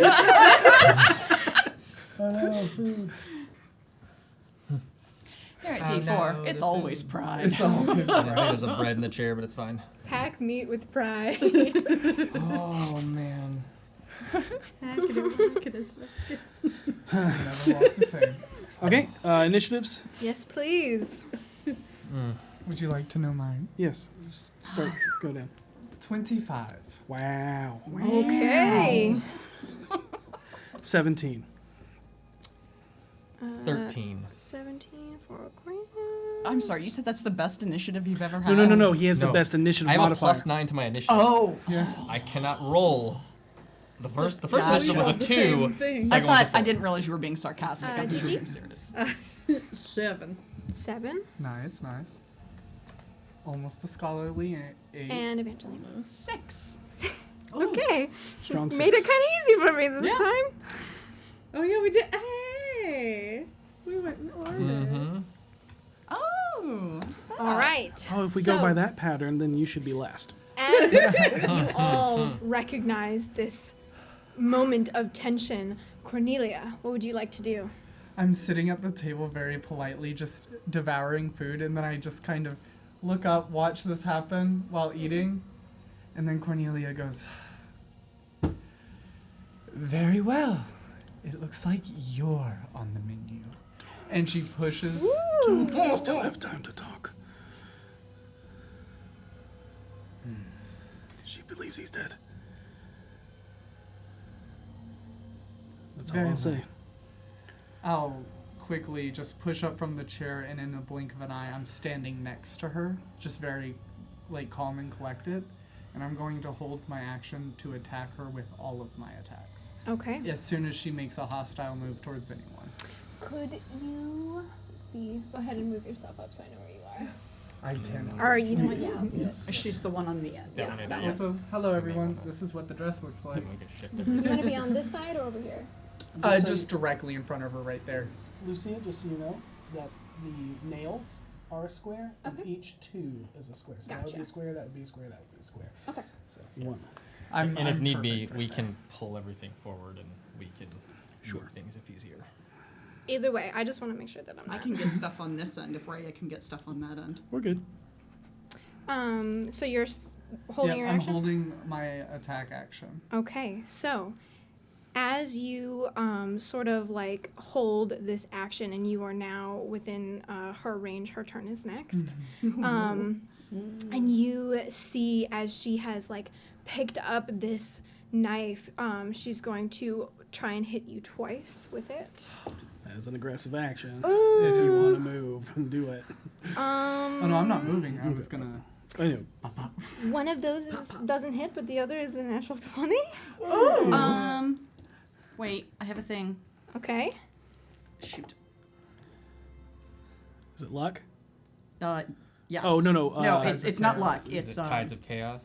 Bend fate, something Oh, like no, that. Yeah. Oh, band Bend fly. Yeah. fate, Bend whatever, yeah. bend luck. Okay. I'm using my reaction and spending 2 sorcery points Okay. to apply a D4 as a penalty to that, so it's no longer a natural 20. Okay. That's good Take- because that would have been 22 points of damage. Take 3 off the 3 natural 20, off? so it's a 17. Okay. So Does that hit? It'd be 17 plus the attack modifier, but Yeah. it would not make it a crit anymore. I guess. Right. Right. And Yeah. that's the intention. which is good. I believe it still hits though. My AC's an 18. Yeah. So if it has plus anything. Yeah. Yeah. So Thank you. still, she does without the natural 20. She does 11 points of damage in the kind of one fell hit after she kind of swings wide with the other one. And Miss and that- Evangeline watching her coming down, and she sees that moment that the blade actually contacts Lady Cornelia. Cordelia? Cornelia. Oh, that's what I Yeah. said. Okay, Lady Cornelia. She goes and kind of stumbles backwards a little bit, and the noise of the floorboard creaking makes her turn.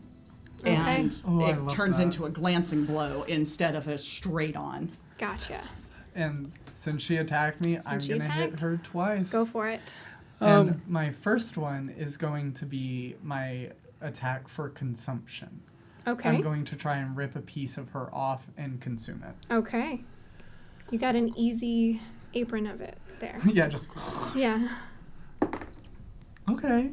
That's a 19 to hit. 19 does hit. Perfect. It's a little bit of damage. Oh, 6 points of piercing damage. 6 points of piercing damage. And I heal 6 points of damage. Okay. As I ingest her.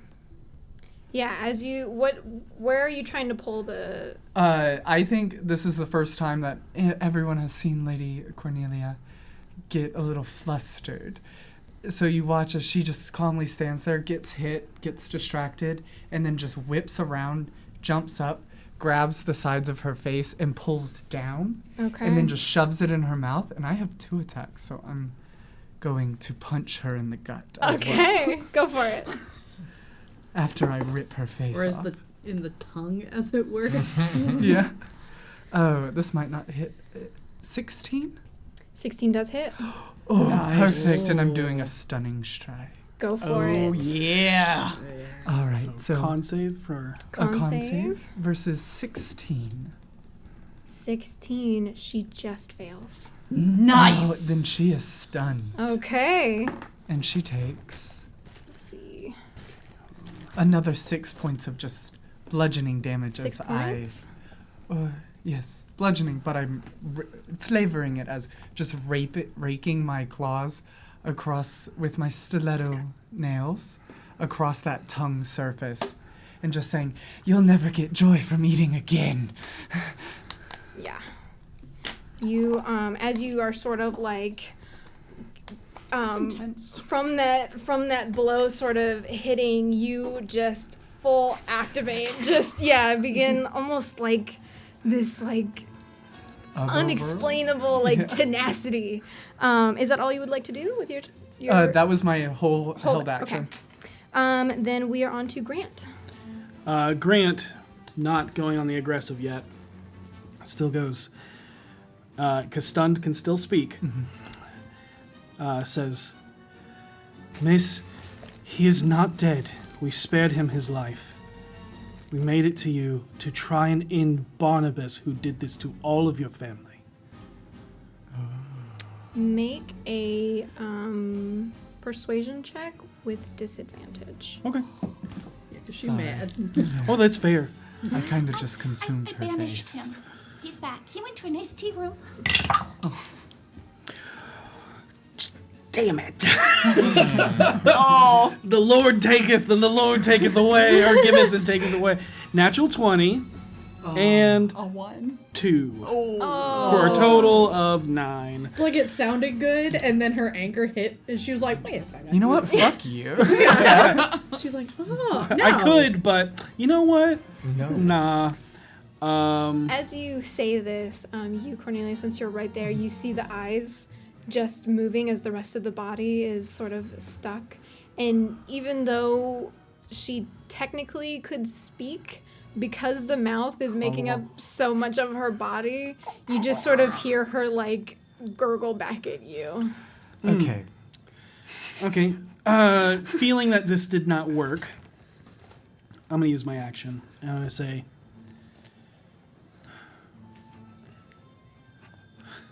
"I wish for your release." And I will conjure elemental. And from me Oh god. comes out a djinn. Okay. Oh, hey, Jim. It has so nice to see you again. It has, hold on, I'm seeing how far. 90 feet, right up on her. Right up on her. Yep. I can put him sort of in that area. It's Jim the Jim. Oh, that's perfect. Okay. That way we can all reach it. Beautiful. Well, but yeah, I have the stats. It looks like a djinn, but is an air elemental for stat wise. Okay. I just politely wave as 2 I'm like, slam attacks. And can move into basically any area, so technically would get behind her if you allow for flanking. Yeah. Okay? get that advantage, baby. Yeah, don't forget that she's stunned, so. Oh, so it would already be an advantage. So 24 to hit on the first one, Hits. and then a 21 to hit on the second one. Are melee attacks against stun targets crits? No. Okay. No. I can never remember which conditions do what. Yeah, you 26 points of damage total from the 2 hits. Okay. What? Okay, go off, queen.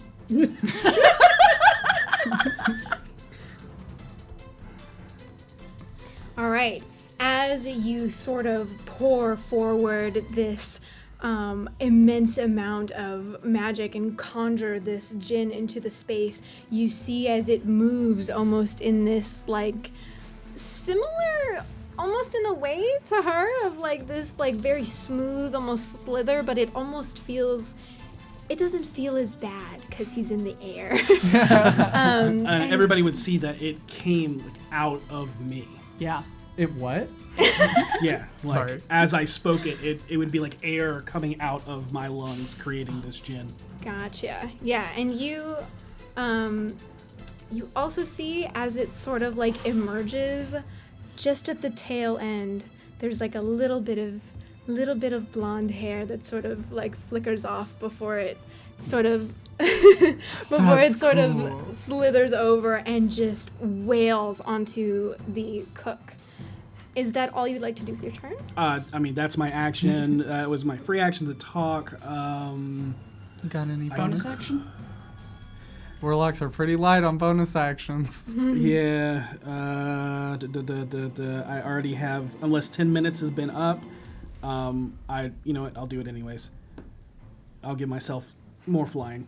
Oh yeah. Okay. So I just re-up my elemental gift. Okay. Vincent, what are you doing?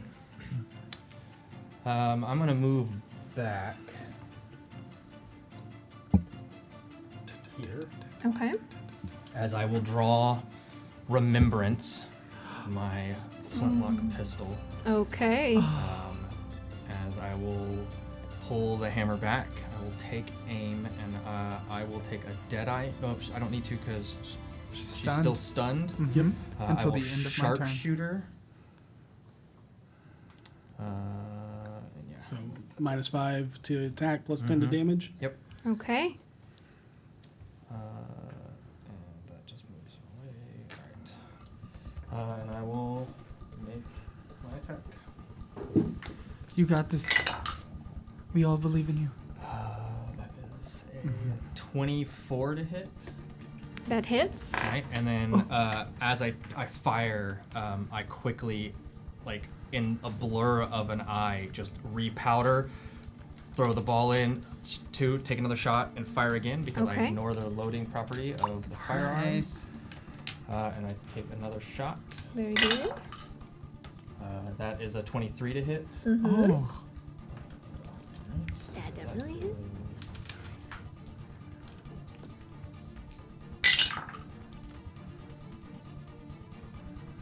46 points of piercing damage from 2 hits. Okay.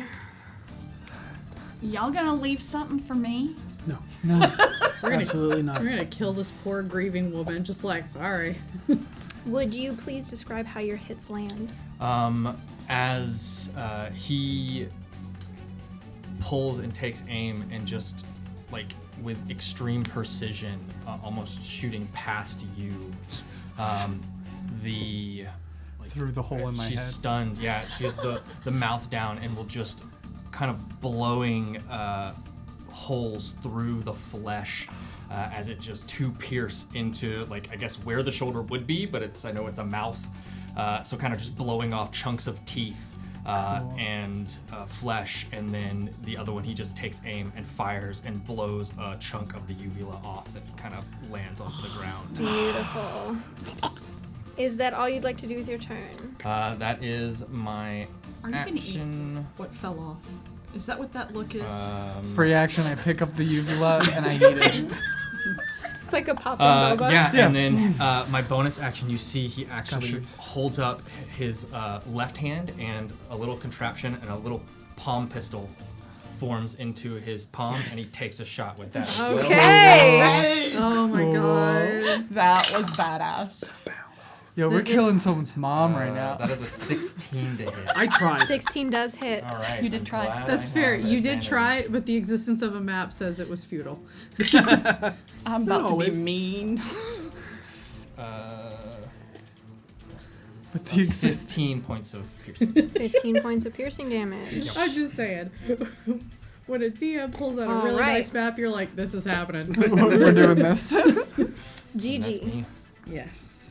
GG. So I'm going to run up to her, Oh. and Okay. I am going to take my attack, which is it at advantage since she's stunned? Yes. Fantastic. And I'm attacking with my Hellfire Dagger. Okay. Awesome. So that's 17 plus 7, 24 to hit. 24 does hit. Excuse me. Okay, then Perfect placement. so first that's going to be 5 points of piercing damage. 5 points. And then sneak attack. Okay. There it is. Let's see. 14 more points. Okay. Very nice. And for No, I think that's gonna be it for me. Okay. Miss Evangeline. Okay. So, Miss Evangeline moves up to the end of the table, and the one she's at, the other end, so that she's within 30 feet, basically. By the salami, yeah. Yeah. And she's going to say, "What was your son's favorite lullaby?" And immediately cast Detect Thoughts. Quicken spell so that it's a bonus action, and use an action to probe deeper, hoping that she taps into the subconscious and catches the song before she can have a chance to repress the thought. Okay. Oh my god. So I need a wisdom saving throw. Wisdom saving 17. That's a 10. Nice! Okay. So, as you sort of get up to this position more where you can see her and you sort of ask her this question, you see briefly for a moment, she's sort of like her eyes darting around the rooms, and on the Detect Thoughts, you can hear in her mind the initial, "Nobody should be allowed to kill him but me," talking, and you see this vision of this Her husband. you see this vision of this man, kind of slightly middle-aged, with this like big, thick sort of mustache and kind of a little, kind of like a goatee, but a little bit bushier, and the conductor hat worn on the head. Right. And as you push deeper and you ask her this question, you probe for a moment as she is thinking of her son, and you cannot grasp the thought Okay. because she cannot remember. Oh. You see her as you ask, it's almost like she's trying, and you probing, she knows that you are trying as well, and she can't. I think of am it. going to continue probing on that thought in hopes that it will give her disadvantage because it's so emotionally devastating to her Okay. that she can't Find out why remember. she hasn't killed him yet. Make She can't leave the room. what's your spell casting ability? Spell casting is charisma. Charisma. Okay, make an opposed, like a charisma saving throw. Okay. Oh, you just have to roll better than me. 17. 17. Okay, you continue sort of probing and prodding in the mind of this woman, and as you do, you see, and those of you that are closer, you see the eyes darting back and forth as it's almost causing her this stress, as she can't find it. She can't find the song. She can't find the face of her son. So I will say for continuing, she will have disadvantage. Awesome.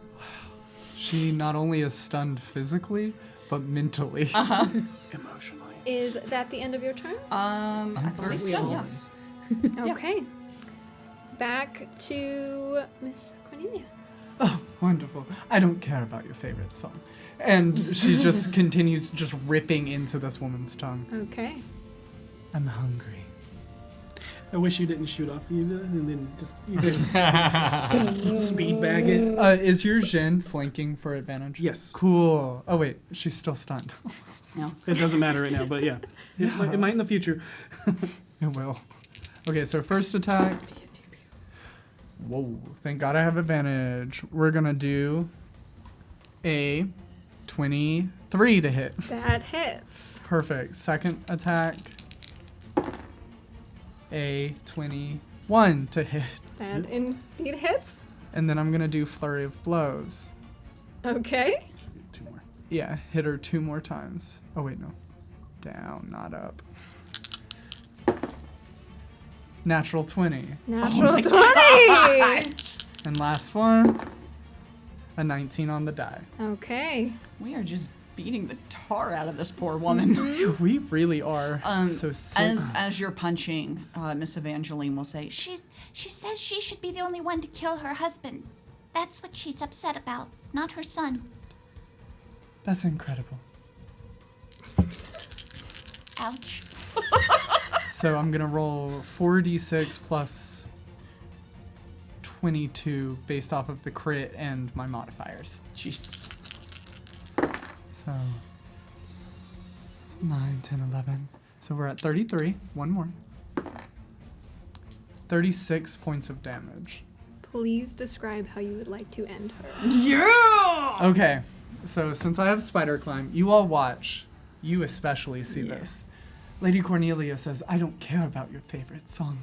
And then she jumps over your head and kind of does that weird Doctor Strangey thing where the gravity just kind of shifts for one person. Mm-hmm. Her dress never hangs. It never falls down. Right. It stays perfectly where she is standing. And then she runs, grabs the, like a candelabra, jumps, grabs on top of her head and starts ripping at her eyes. And she says, not only am I going to kill him, I'm going to eat him too. And I start just putting her eyes in my mouth and just trying to devour her whole. Okay. I duck under the table. Yeah, so as... And you see her face has gone to complete bloodlust. Yeah, she not here. Feeding frenzy. I Yeah. don't. I'm crouched under the table. Yeah, so Let me as know when you it's my turn. are Uh-oh. ripping and tearing and pulling and just decimating this woman, you see the sort of like life beginning to leave. And Evangeline, as you are sort of still tapped into the mind, she sort of, at least let me rest. And you can hear the sort of like viscera ripping and pulling interrupt that thought as you, Lady Cornelia, are now like just covered in that purple saliva and just everything. That was incredible. Thank you so much for your offering. As she continues to eat the pieces. I've been so hungry. And she just kind of slumps down on the floor against the table and just sits there for a second. And that's the end of her turn. All right. I don't do Is there anything else y'all would like to do? I think Dustin wanted to do it. something. No? It just depended on how that blood frenzy went. Okay. I Oh, want yeah. to That's fair. investigate her body for What's left? any personal belongings. Okay. In particular, something. Take her apron. No, I'm trying. Her to be, tongue? Yeah, just something that would be very uniquely her. So not just like Her wedding ring. something. Make an investigation check for me. Got it. As also you all see her 24. body, 24, okay. As you all also see her body fall to the ground and this sort of like rapid eating and feasting on her, the once warm and ambrosial scent from the skilled cooking of her fades. The room around you seems to decay, and her body begins to as well. Leaving this sort of train that you're in covered and speckled with mold and spores beginning to puff and float through the air. The plate of food that she had laid out, now old and rotting. As It's rotted. things sort of settle and quiet, you see the door across the room open. A small, red, sludgy tentacle wrapping around the handle and seeming to hold it for you. On your investigation check, you are trying to look through her belongings as they're rapidly decaying and also have been mostly eaten. You do manage to recover her apron if you'd like it. I'm going to get the sun's hat again. Okay, but otherwise, there seems to be no other personal belonging on her. Okay, then I'm taking the apron, Taking the apron. and I will just take the apron and lightly tie it around my waist. No mind for if it matches or not. And just say, she will finish this. Okay. And I didn't know how to turn it off. Turn what off? Listening to her. Oh, I couldn't turn it off. I'm very sorry. You poor thing.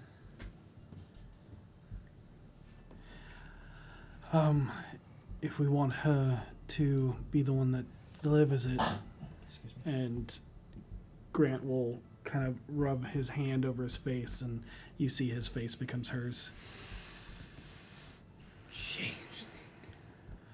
No. Disguise self? I knew you were freaky. As she's licking the blood off of her hands. Not freaky, cursed. And he takes off his hat, and then as he moves the hat in front of his face, his form shows his true form, and you see an air genasi.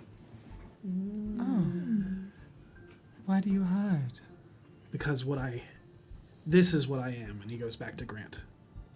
What I was. Oh. Now I'm a vessel. And he looks over at his air elemental. Oh. I'm going to say in primordial. We all have things we are not proud of.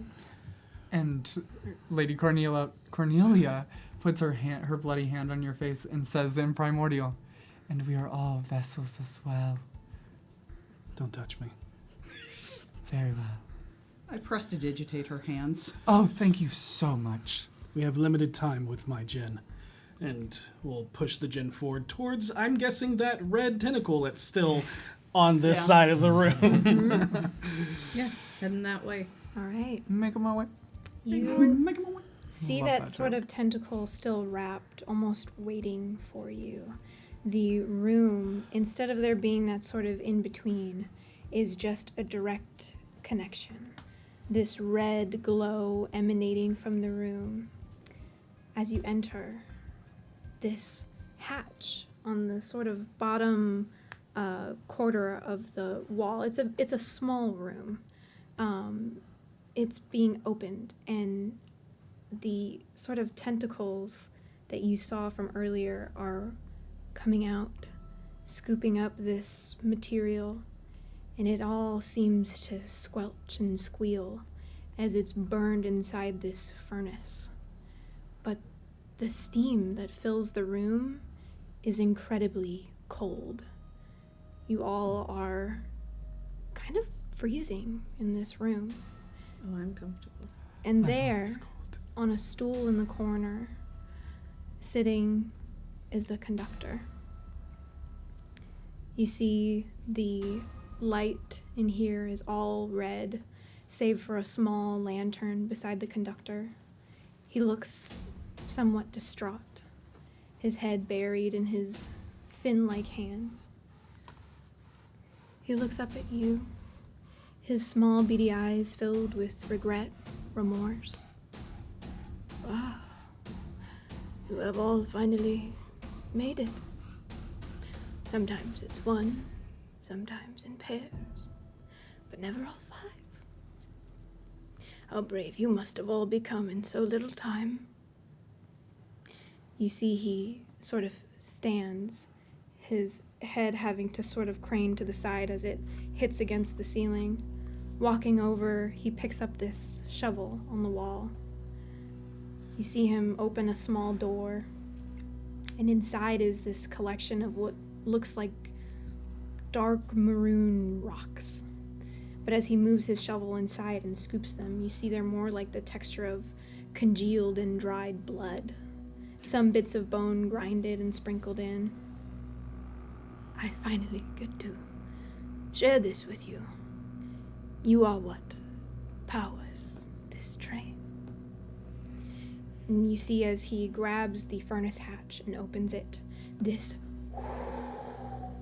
frigid gust escaping from it as he dumps the contents of the shovel inside. You hear as it seems to burn and boil, but also this gnawing and something suckling on it as well. I know what you have done. I know you have made a choice. I know my children are depending on you, my wife. You see him sort of place down the shovel next to the hatch. My wife is gone. He once again takes his seat back on the stool in the room, grabbing onto the lantern beside him. He holds it up to the wall he sits against. You see there, plastered, blueprints, notes, pictures of his family, all hung up, but most of them stained with that familiar red. Please, if you must end me, leave the train. I have lost everything. Everything that made me want this. My love, my family. But the train, well, the train must live. The train holds everything. It is my sweat, my tears, my blood, my ultimate sacrifice. None of this, none of what I've done makes sense without this train. And you see his eyes sort of grow tired and weak, tears streaming down his face. Tabanda, crocodile tears. Or you can end it all. Let me find the answers. Let me fix this. I just need more time. Give me your tickets. I'll punch them now. You can give me more time. You see as he speaks, the window on the side of the room. Doom, doom, doom, doom. And this mass, unable to quite make out the image or shape, is banging against the glass. Please, please, please end this. You see, he sort of acknowledges that it's there. We don't have time. I need more time. Give me your tickets. I cast Detect Thoughts on the train.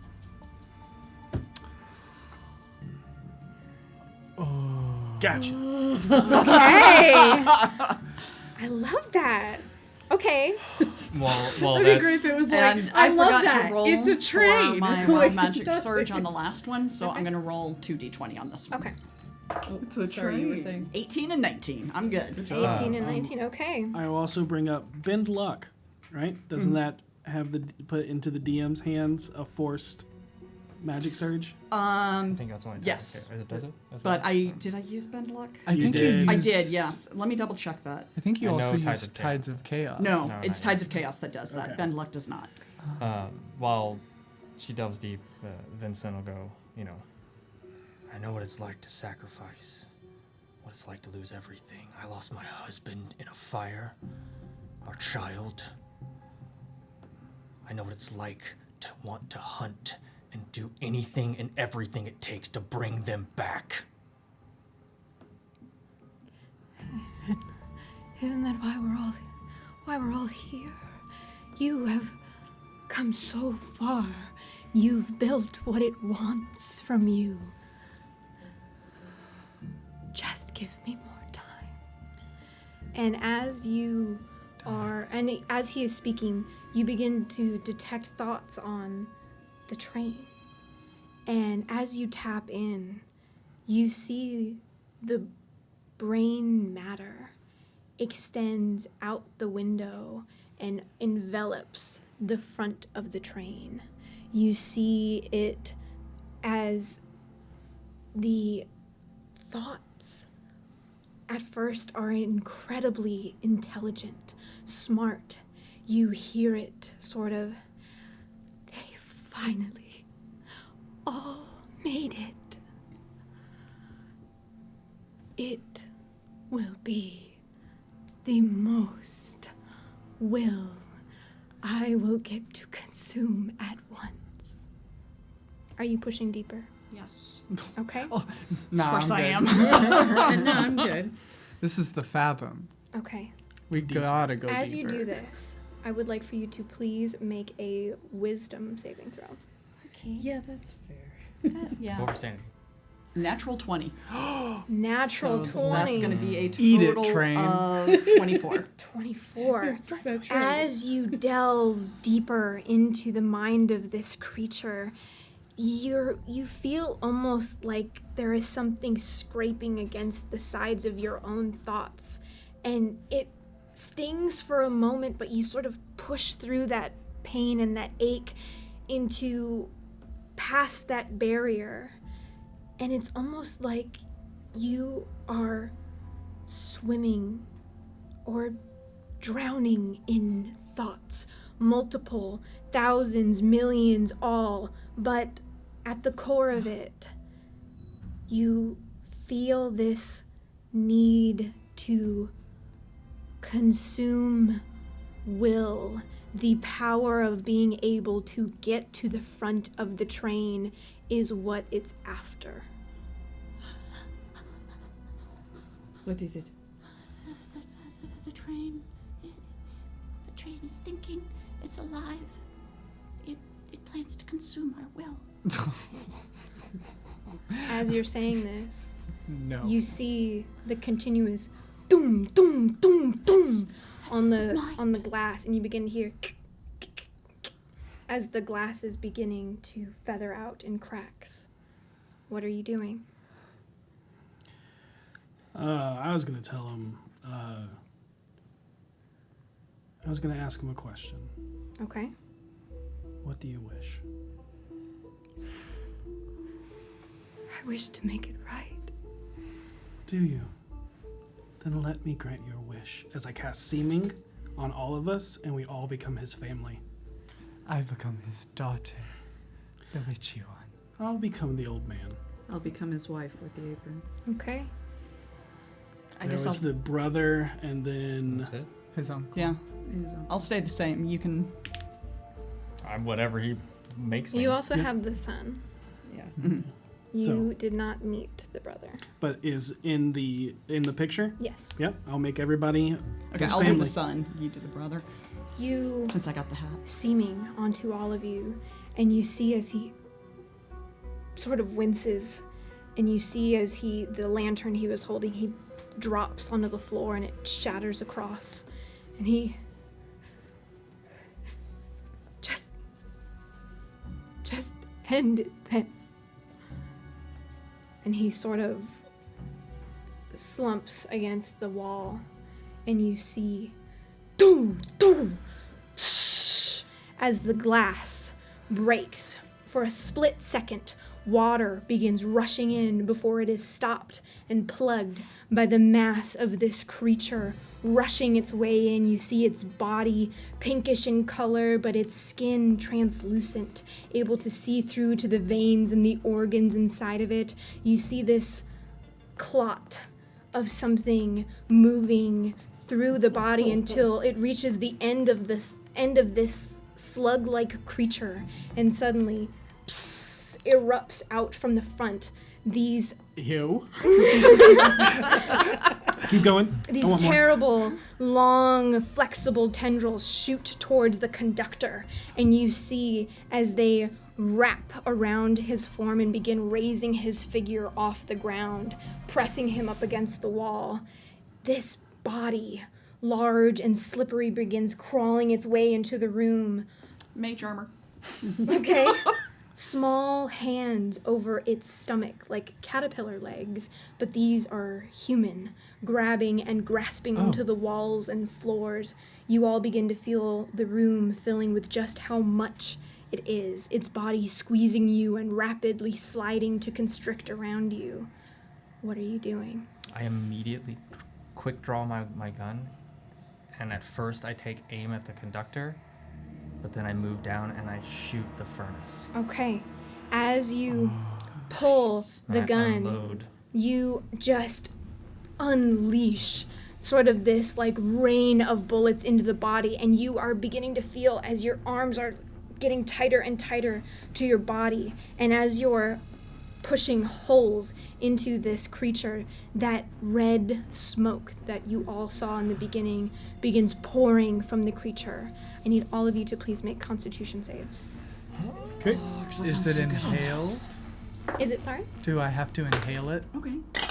Yes. Yay! And I'm not being restrained. I have the ring of free That's movement. correct. Wow. So amazing. Running on the tentacle towards the conductor to attempt to pull his head off before this creature can consume him. Okay. After what Kitty Cat told me. I got 25. 25, 18. 18. 16. Okay, No the two of breathing you fail. Ooh, Oh, we failed? wow. Oh no. I felt good. Yeah, I was feeling good about that 18. Yeah. Oops.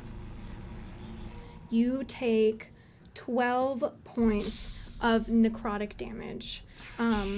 You see out of the corner of your eyes the conductor is now sort of purple in the face, raised against the wall to nearly the ceiling, and you see as these tentacles wrapped around him are pulling and slamming his body into the wall over and over and over again.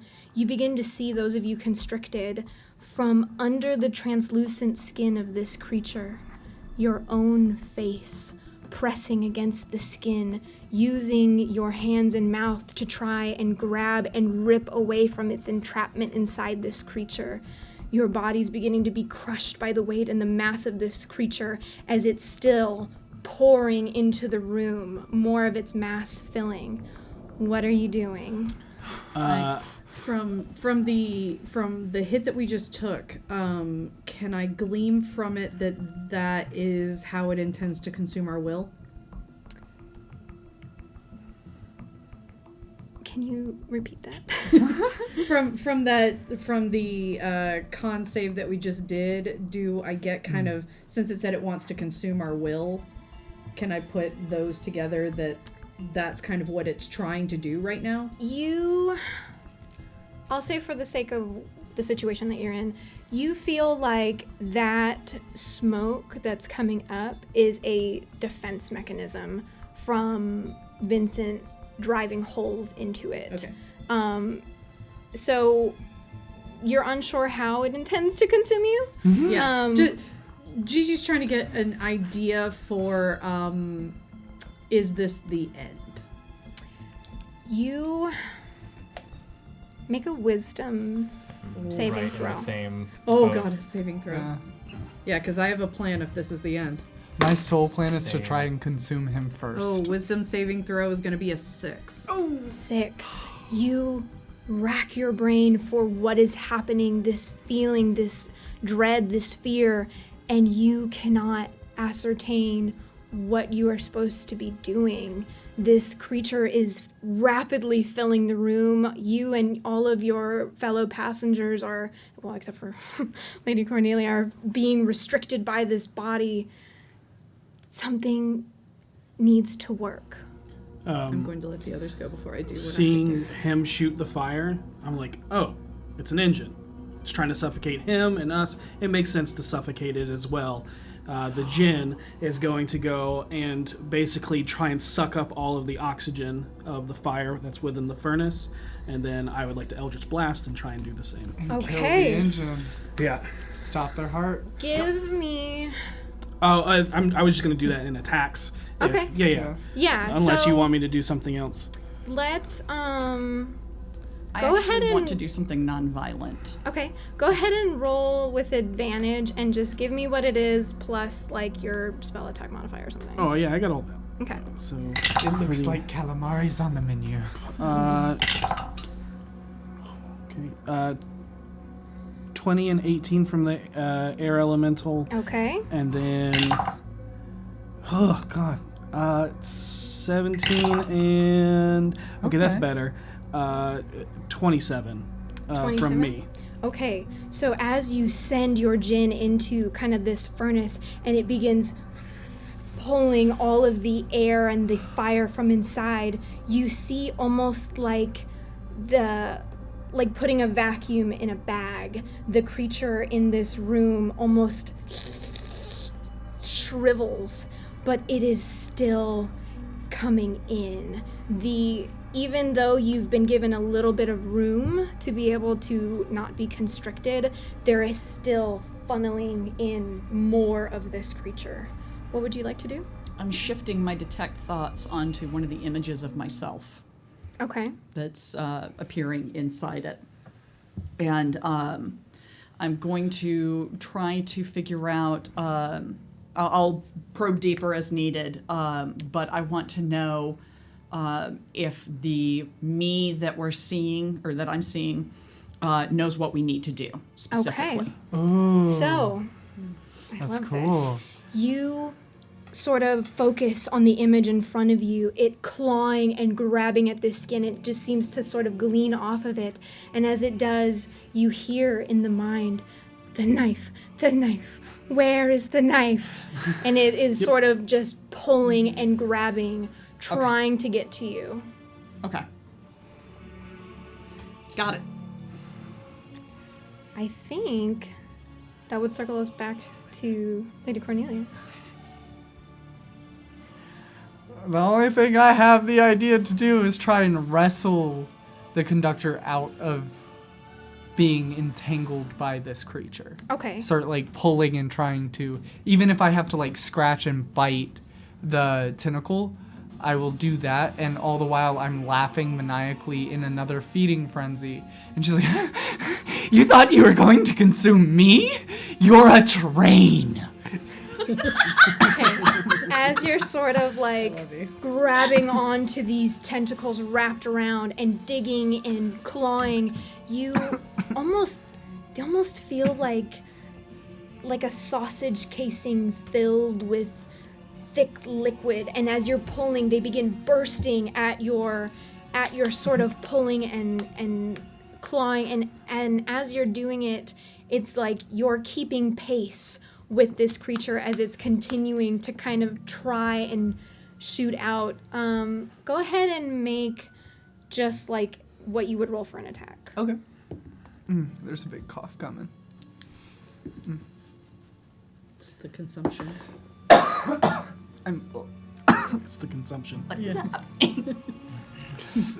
That voice put something in my throat that it did not like. So for an attack with my fists, that's gonna be a 25. 25. Yeah, so as you're pulling and this creature is trying to keep pace with you, and it's also losing its oxygen, and the creatures inside it are clawing, and Vincent, you are shooting at it, it sort of cannot keep up.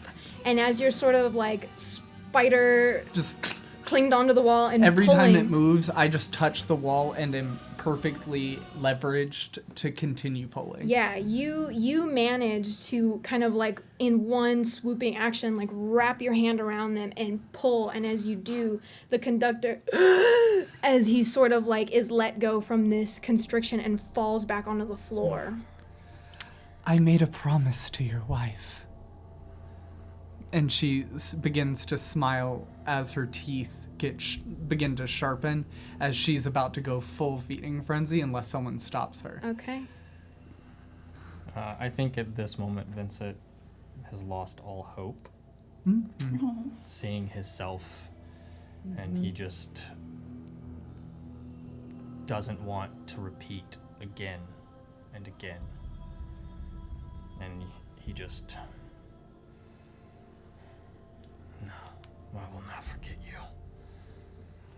Will be remembered. And he'll take the gun and he'll put it up to his heart where the mass is, and he will fire twice and action surge and fire 2 more times into his own heart. Through his heart, I will burn grit, do a piercing shot so that it goes through me, and it will literally go through all of the creature. And I will burn all of my grit to do as many piercing shots as I can as I pierce my heart. Okay. As you fire into your own heart, you feel this like white hot pain rush through your body, almost like blurring your vision. And as you just find that final push to continue shooting, you just continue unloading into this creature. And as it does, you hear it sort of screeching out in this terrible, like it doesn't have enough air to continue. As he fires, will not have me. I am his. Always. Forever.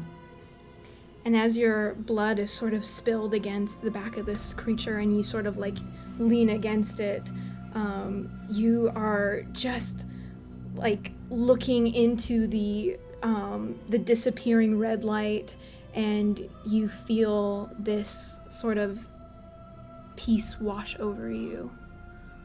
What are the rest of you doing? I have taken off the apron, and seeing him give him kind of a nod of recognition, I'm going to toss it. Finish it for her. It will not take me to. And I will take my hellish dagger and plunge it into my heart.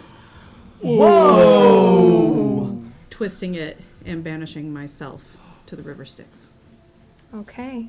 So, as you, again, throw this apron in this sort of mirroring way, end your own life, and you feel that blade enter, you, again, the same sort of feeling of pain before just quiet. And you also sort of slump against the creature, now most of it covered in your party's blood. What are you doing? I am going to. She watches these people that she just met sacrificing themselves, and another one like devouring it. And she reaches into her jacket and she pulls out the knife and looks at it. And she goes running and charges over to the window. And I want to reach out the window and climb up onto the roof using the little handholds that they have. I want to climb up on the roof and stab the brain with the dagger. Okay. So, Evangeline, as you pull this knife from your pocket and you climb out the window, just enough space to sort of squeeze through in that very cat-like way, you hold your breath as you're in water and you see this translucent body covering the front of the entire locomotive. And as you sort of continue running, your breath bubbling behind you, you drive the knife sort of down into it and you just rip down the length of this creature. You see the image of yourself having followed you out, sort of recoils in this sphere, and you hear this loud and you see as the teeth and skin of this blade rip their way through flesh, almost like a light begins to burst as swimming little images of you, your party, begin escaping from the blade. They curl and cry and wail as they attack the body alongside you. The creature continues in these pained howls, and you see as liquid begins pouring from it and evaporating into that red smoke. Please make one more Constitution saving throw. 15. 15. Okay, so. Oh, wait. Roll a I have d4 with disadvantage. that. Why do you have disadvantage? Because I'm exhausted. It's saving throw. You don't have disadvantage. Oh, on you're saving right. throw. Yeah, okay, so that's And still a don't 15. forget Plus Tides the of D4, Chaos. you said? Tides of Chaos lets you reroll the Oh, d20. yeah. So, wait, that would be a dirty 20. I feel like that's good enough.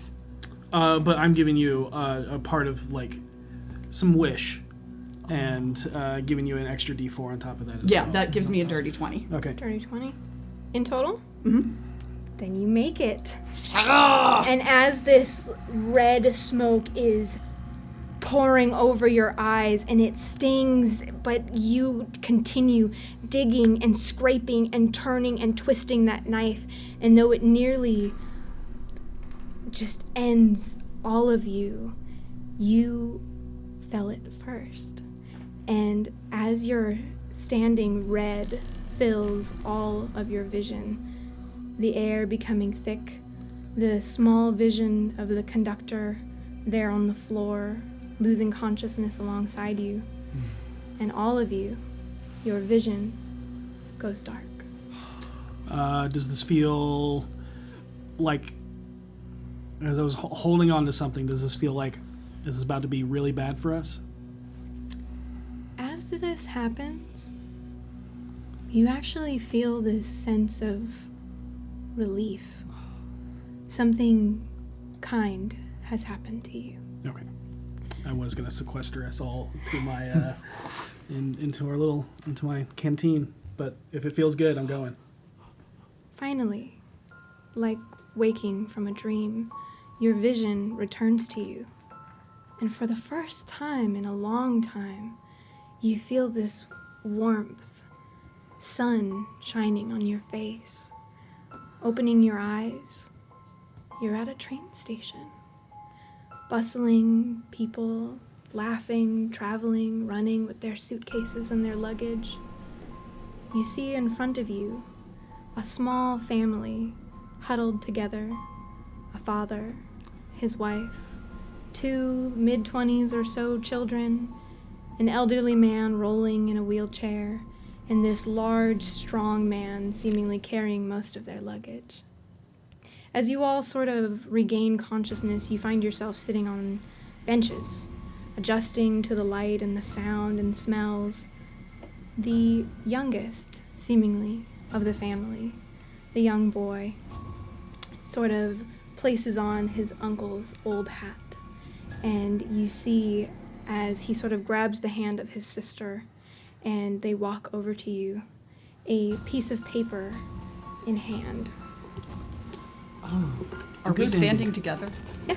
Oh, okay. You're all on five a came back. you're all on a bench. That's incredible. And he hands this over to you. So many hands. The Fathom Express sinks.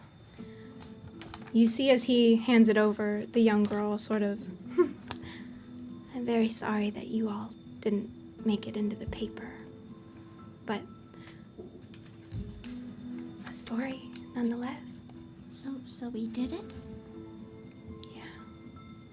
Yeah. Can I give this little girl a hug?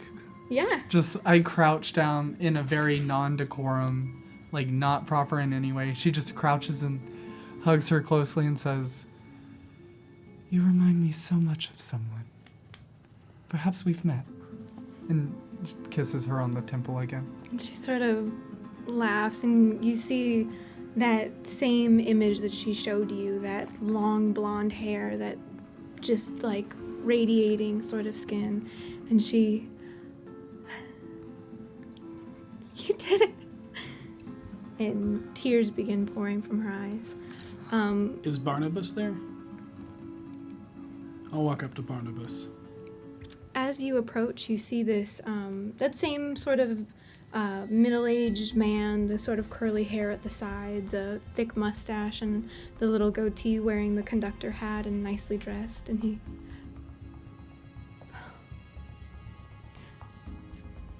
I did not know that, that we would...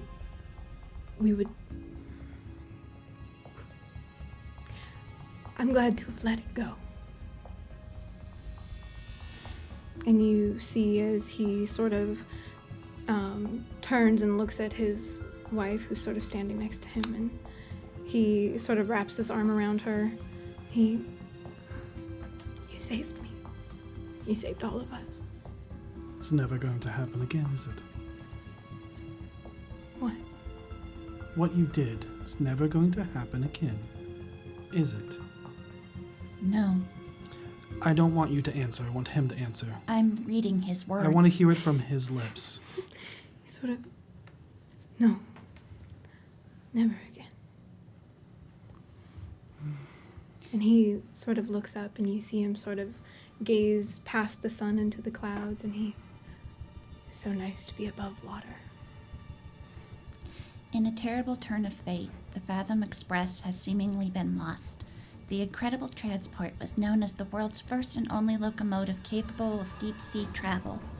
The train suffered massive damage that sunk the entire operation, as the details explaining the collapse have yet to be discovered. nothing has been recovered of the machine that will currently rot at the bottom of the ocean it fell victim to.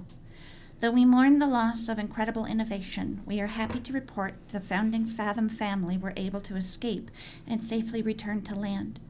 Barnabas Fathom, the conductor and patriarch of the Fathoms, had this to say about losing his legacy.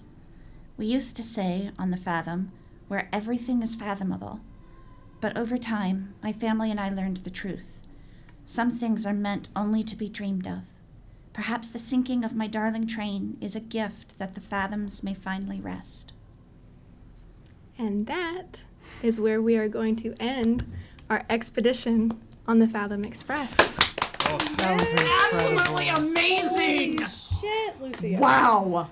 So good. So good. I would love to thank my beautiful players for going on the tour in the train with me. Thank all of you for staying quite a bit later than we had initially planned. It wouldn't be D4 if we didn't do that. Yeah. That's fair. Wow. Yeah, and you did it! You got the best ending! That was incredible. We got the was good ending. Absolutely amazing. Absolutely you. amazing. That was incredible. Definitely fits our aesthetic. Thank you so much for joining us at the table and taking over. Yay, thank you for having me. Truly an honor. That Oh yeah, I was can't beautiful. think of a better first game to play as players at Oh, this yeah. table. Yeah. So good. Yeah. Just Yeah, For 3 real. years. This is so our first time on this happy. side. yeah. Well, I mean, we did one shots with Yeah, the other players, yeah. but at the table. Yeah. Those Yeah. were all virtual. I suppose we should close out. No, y'all can stay a little longer.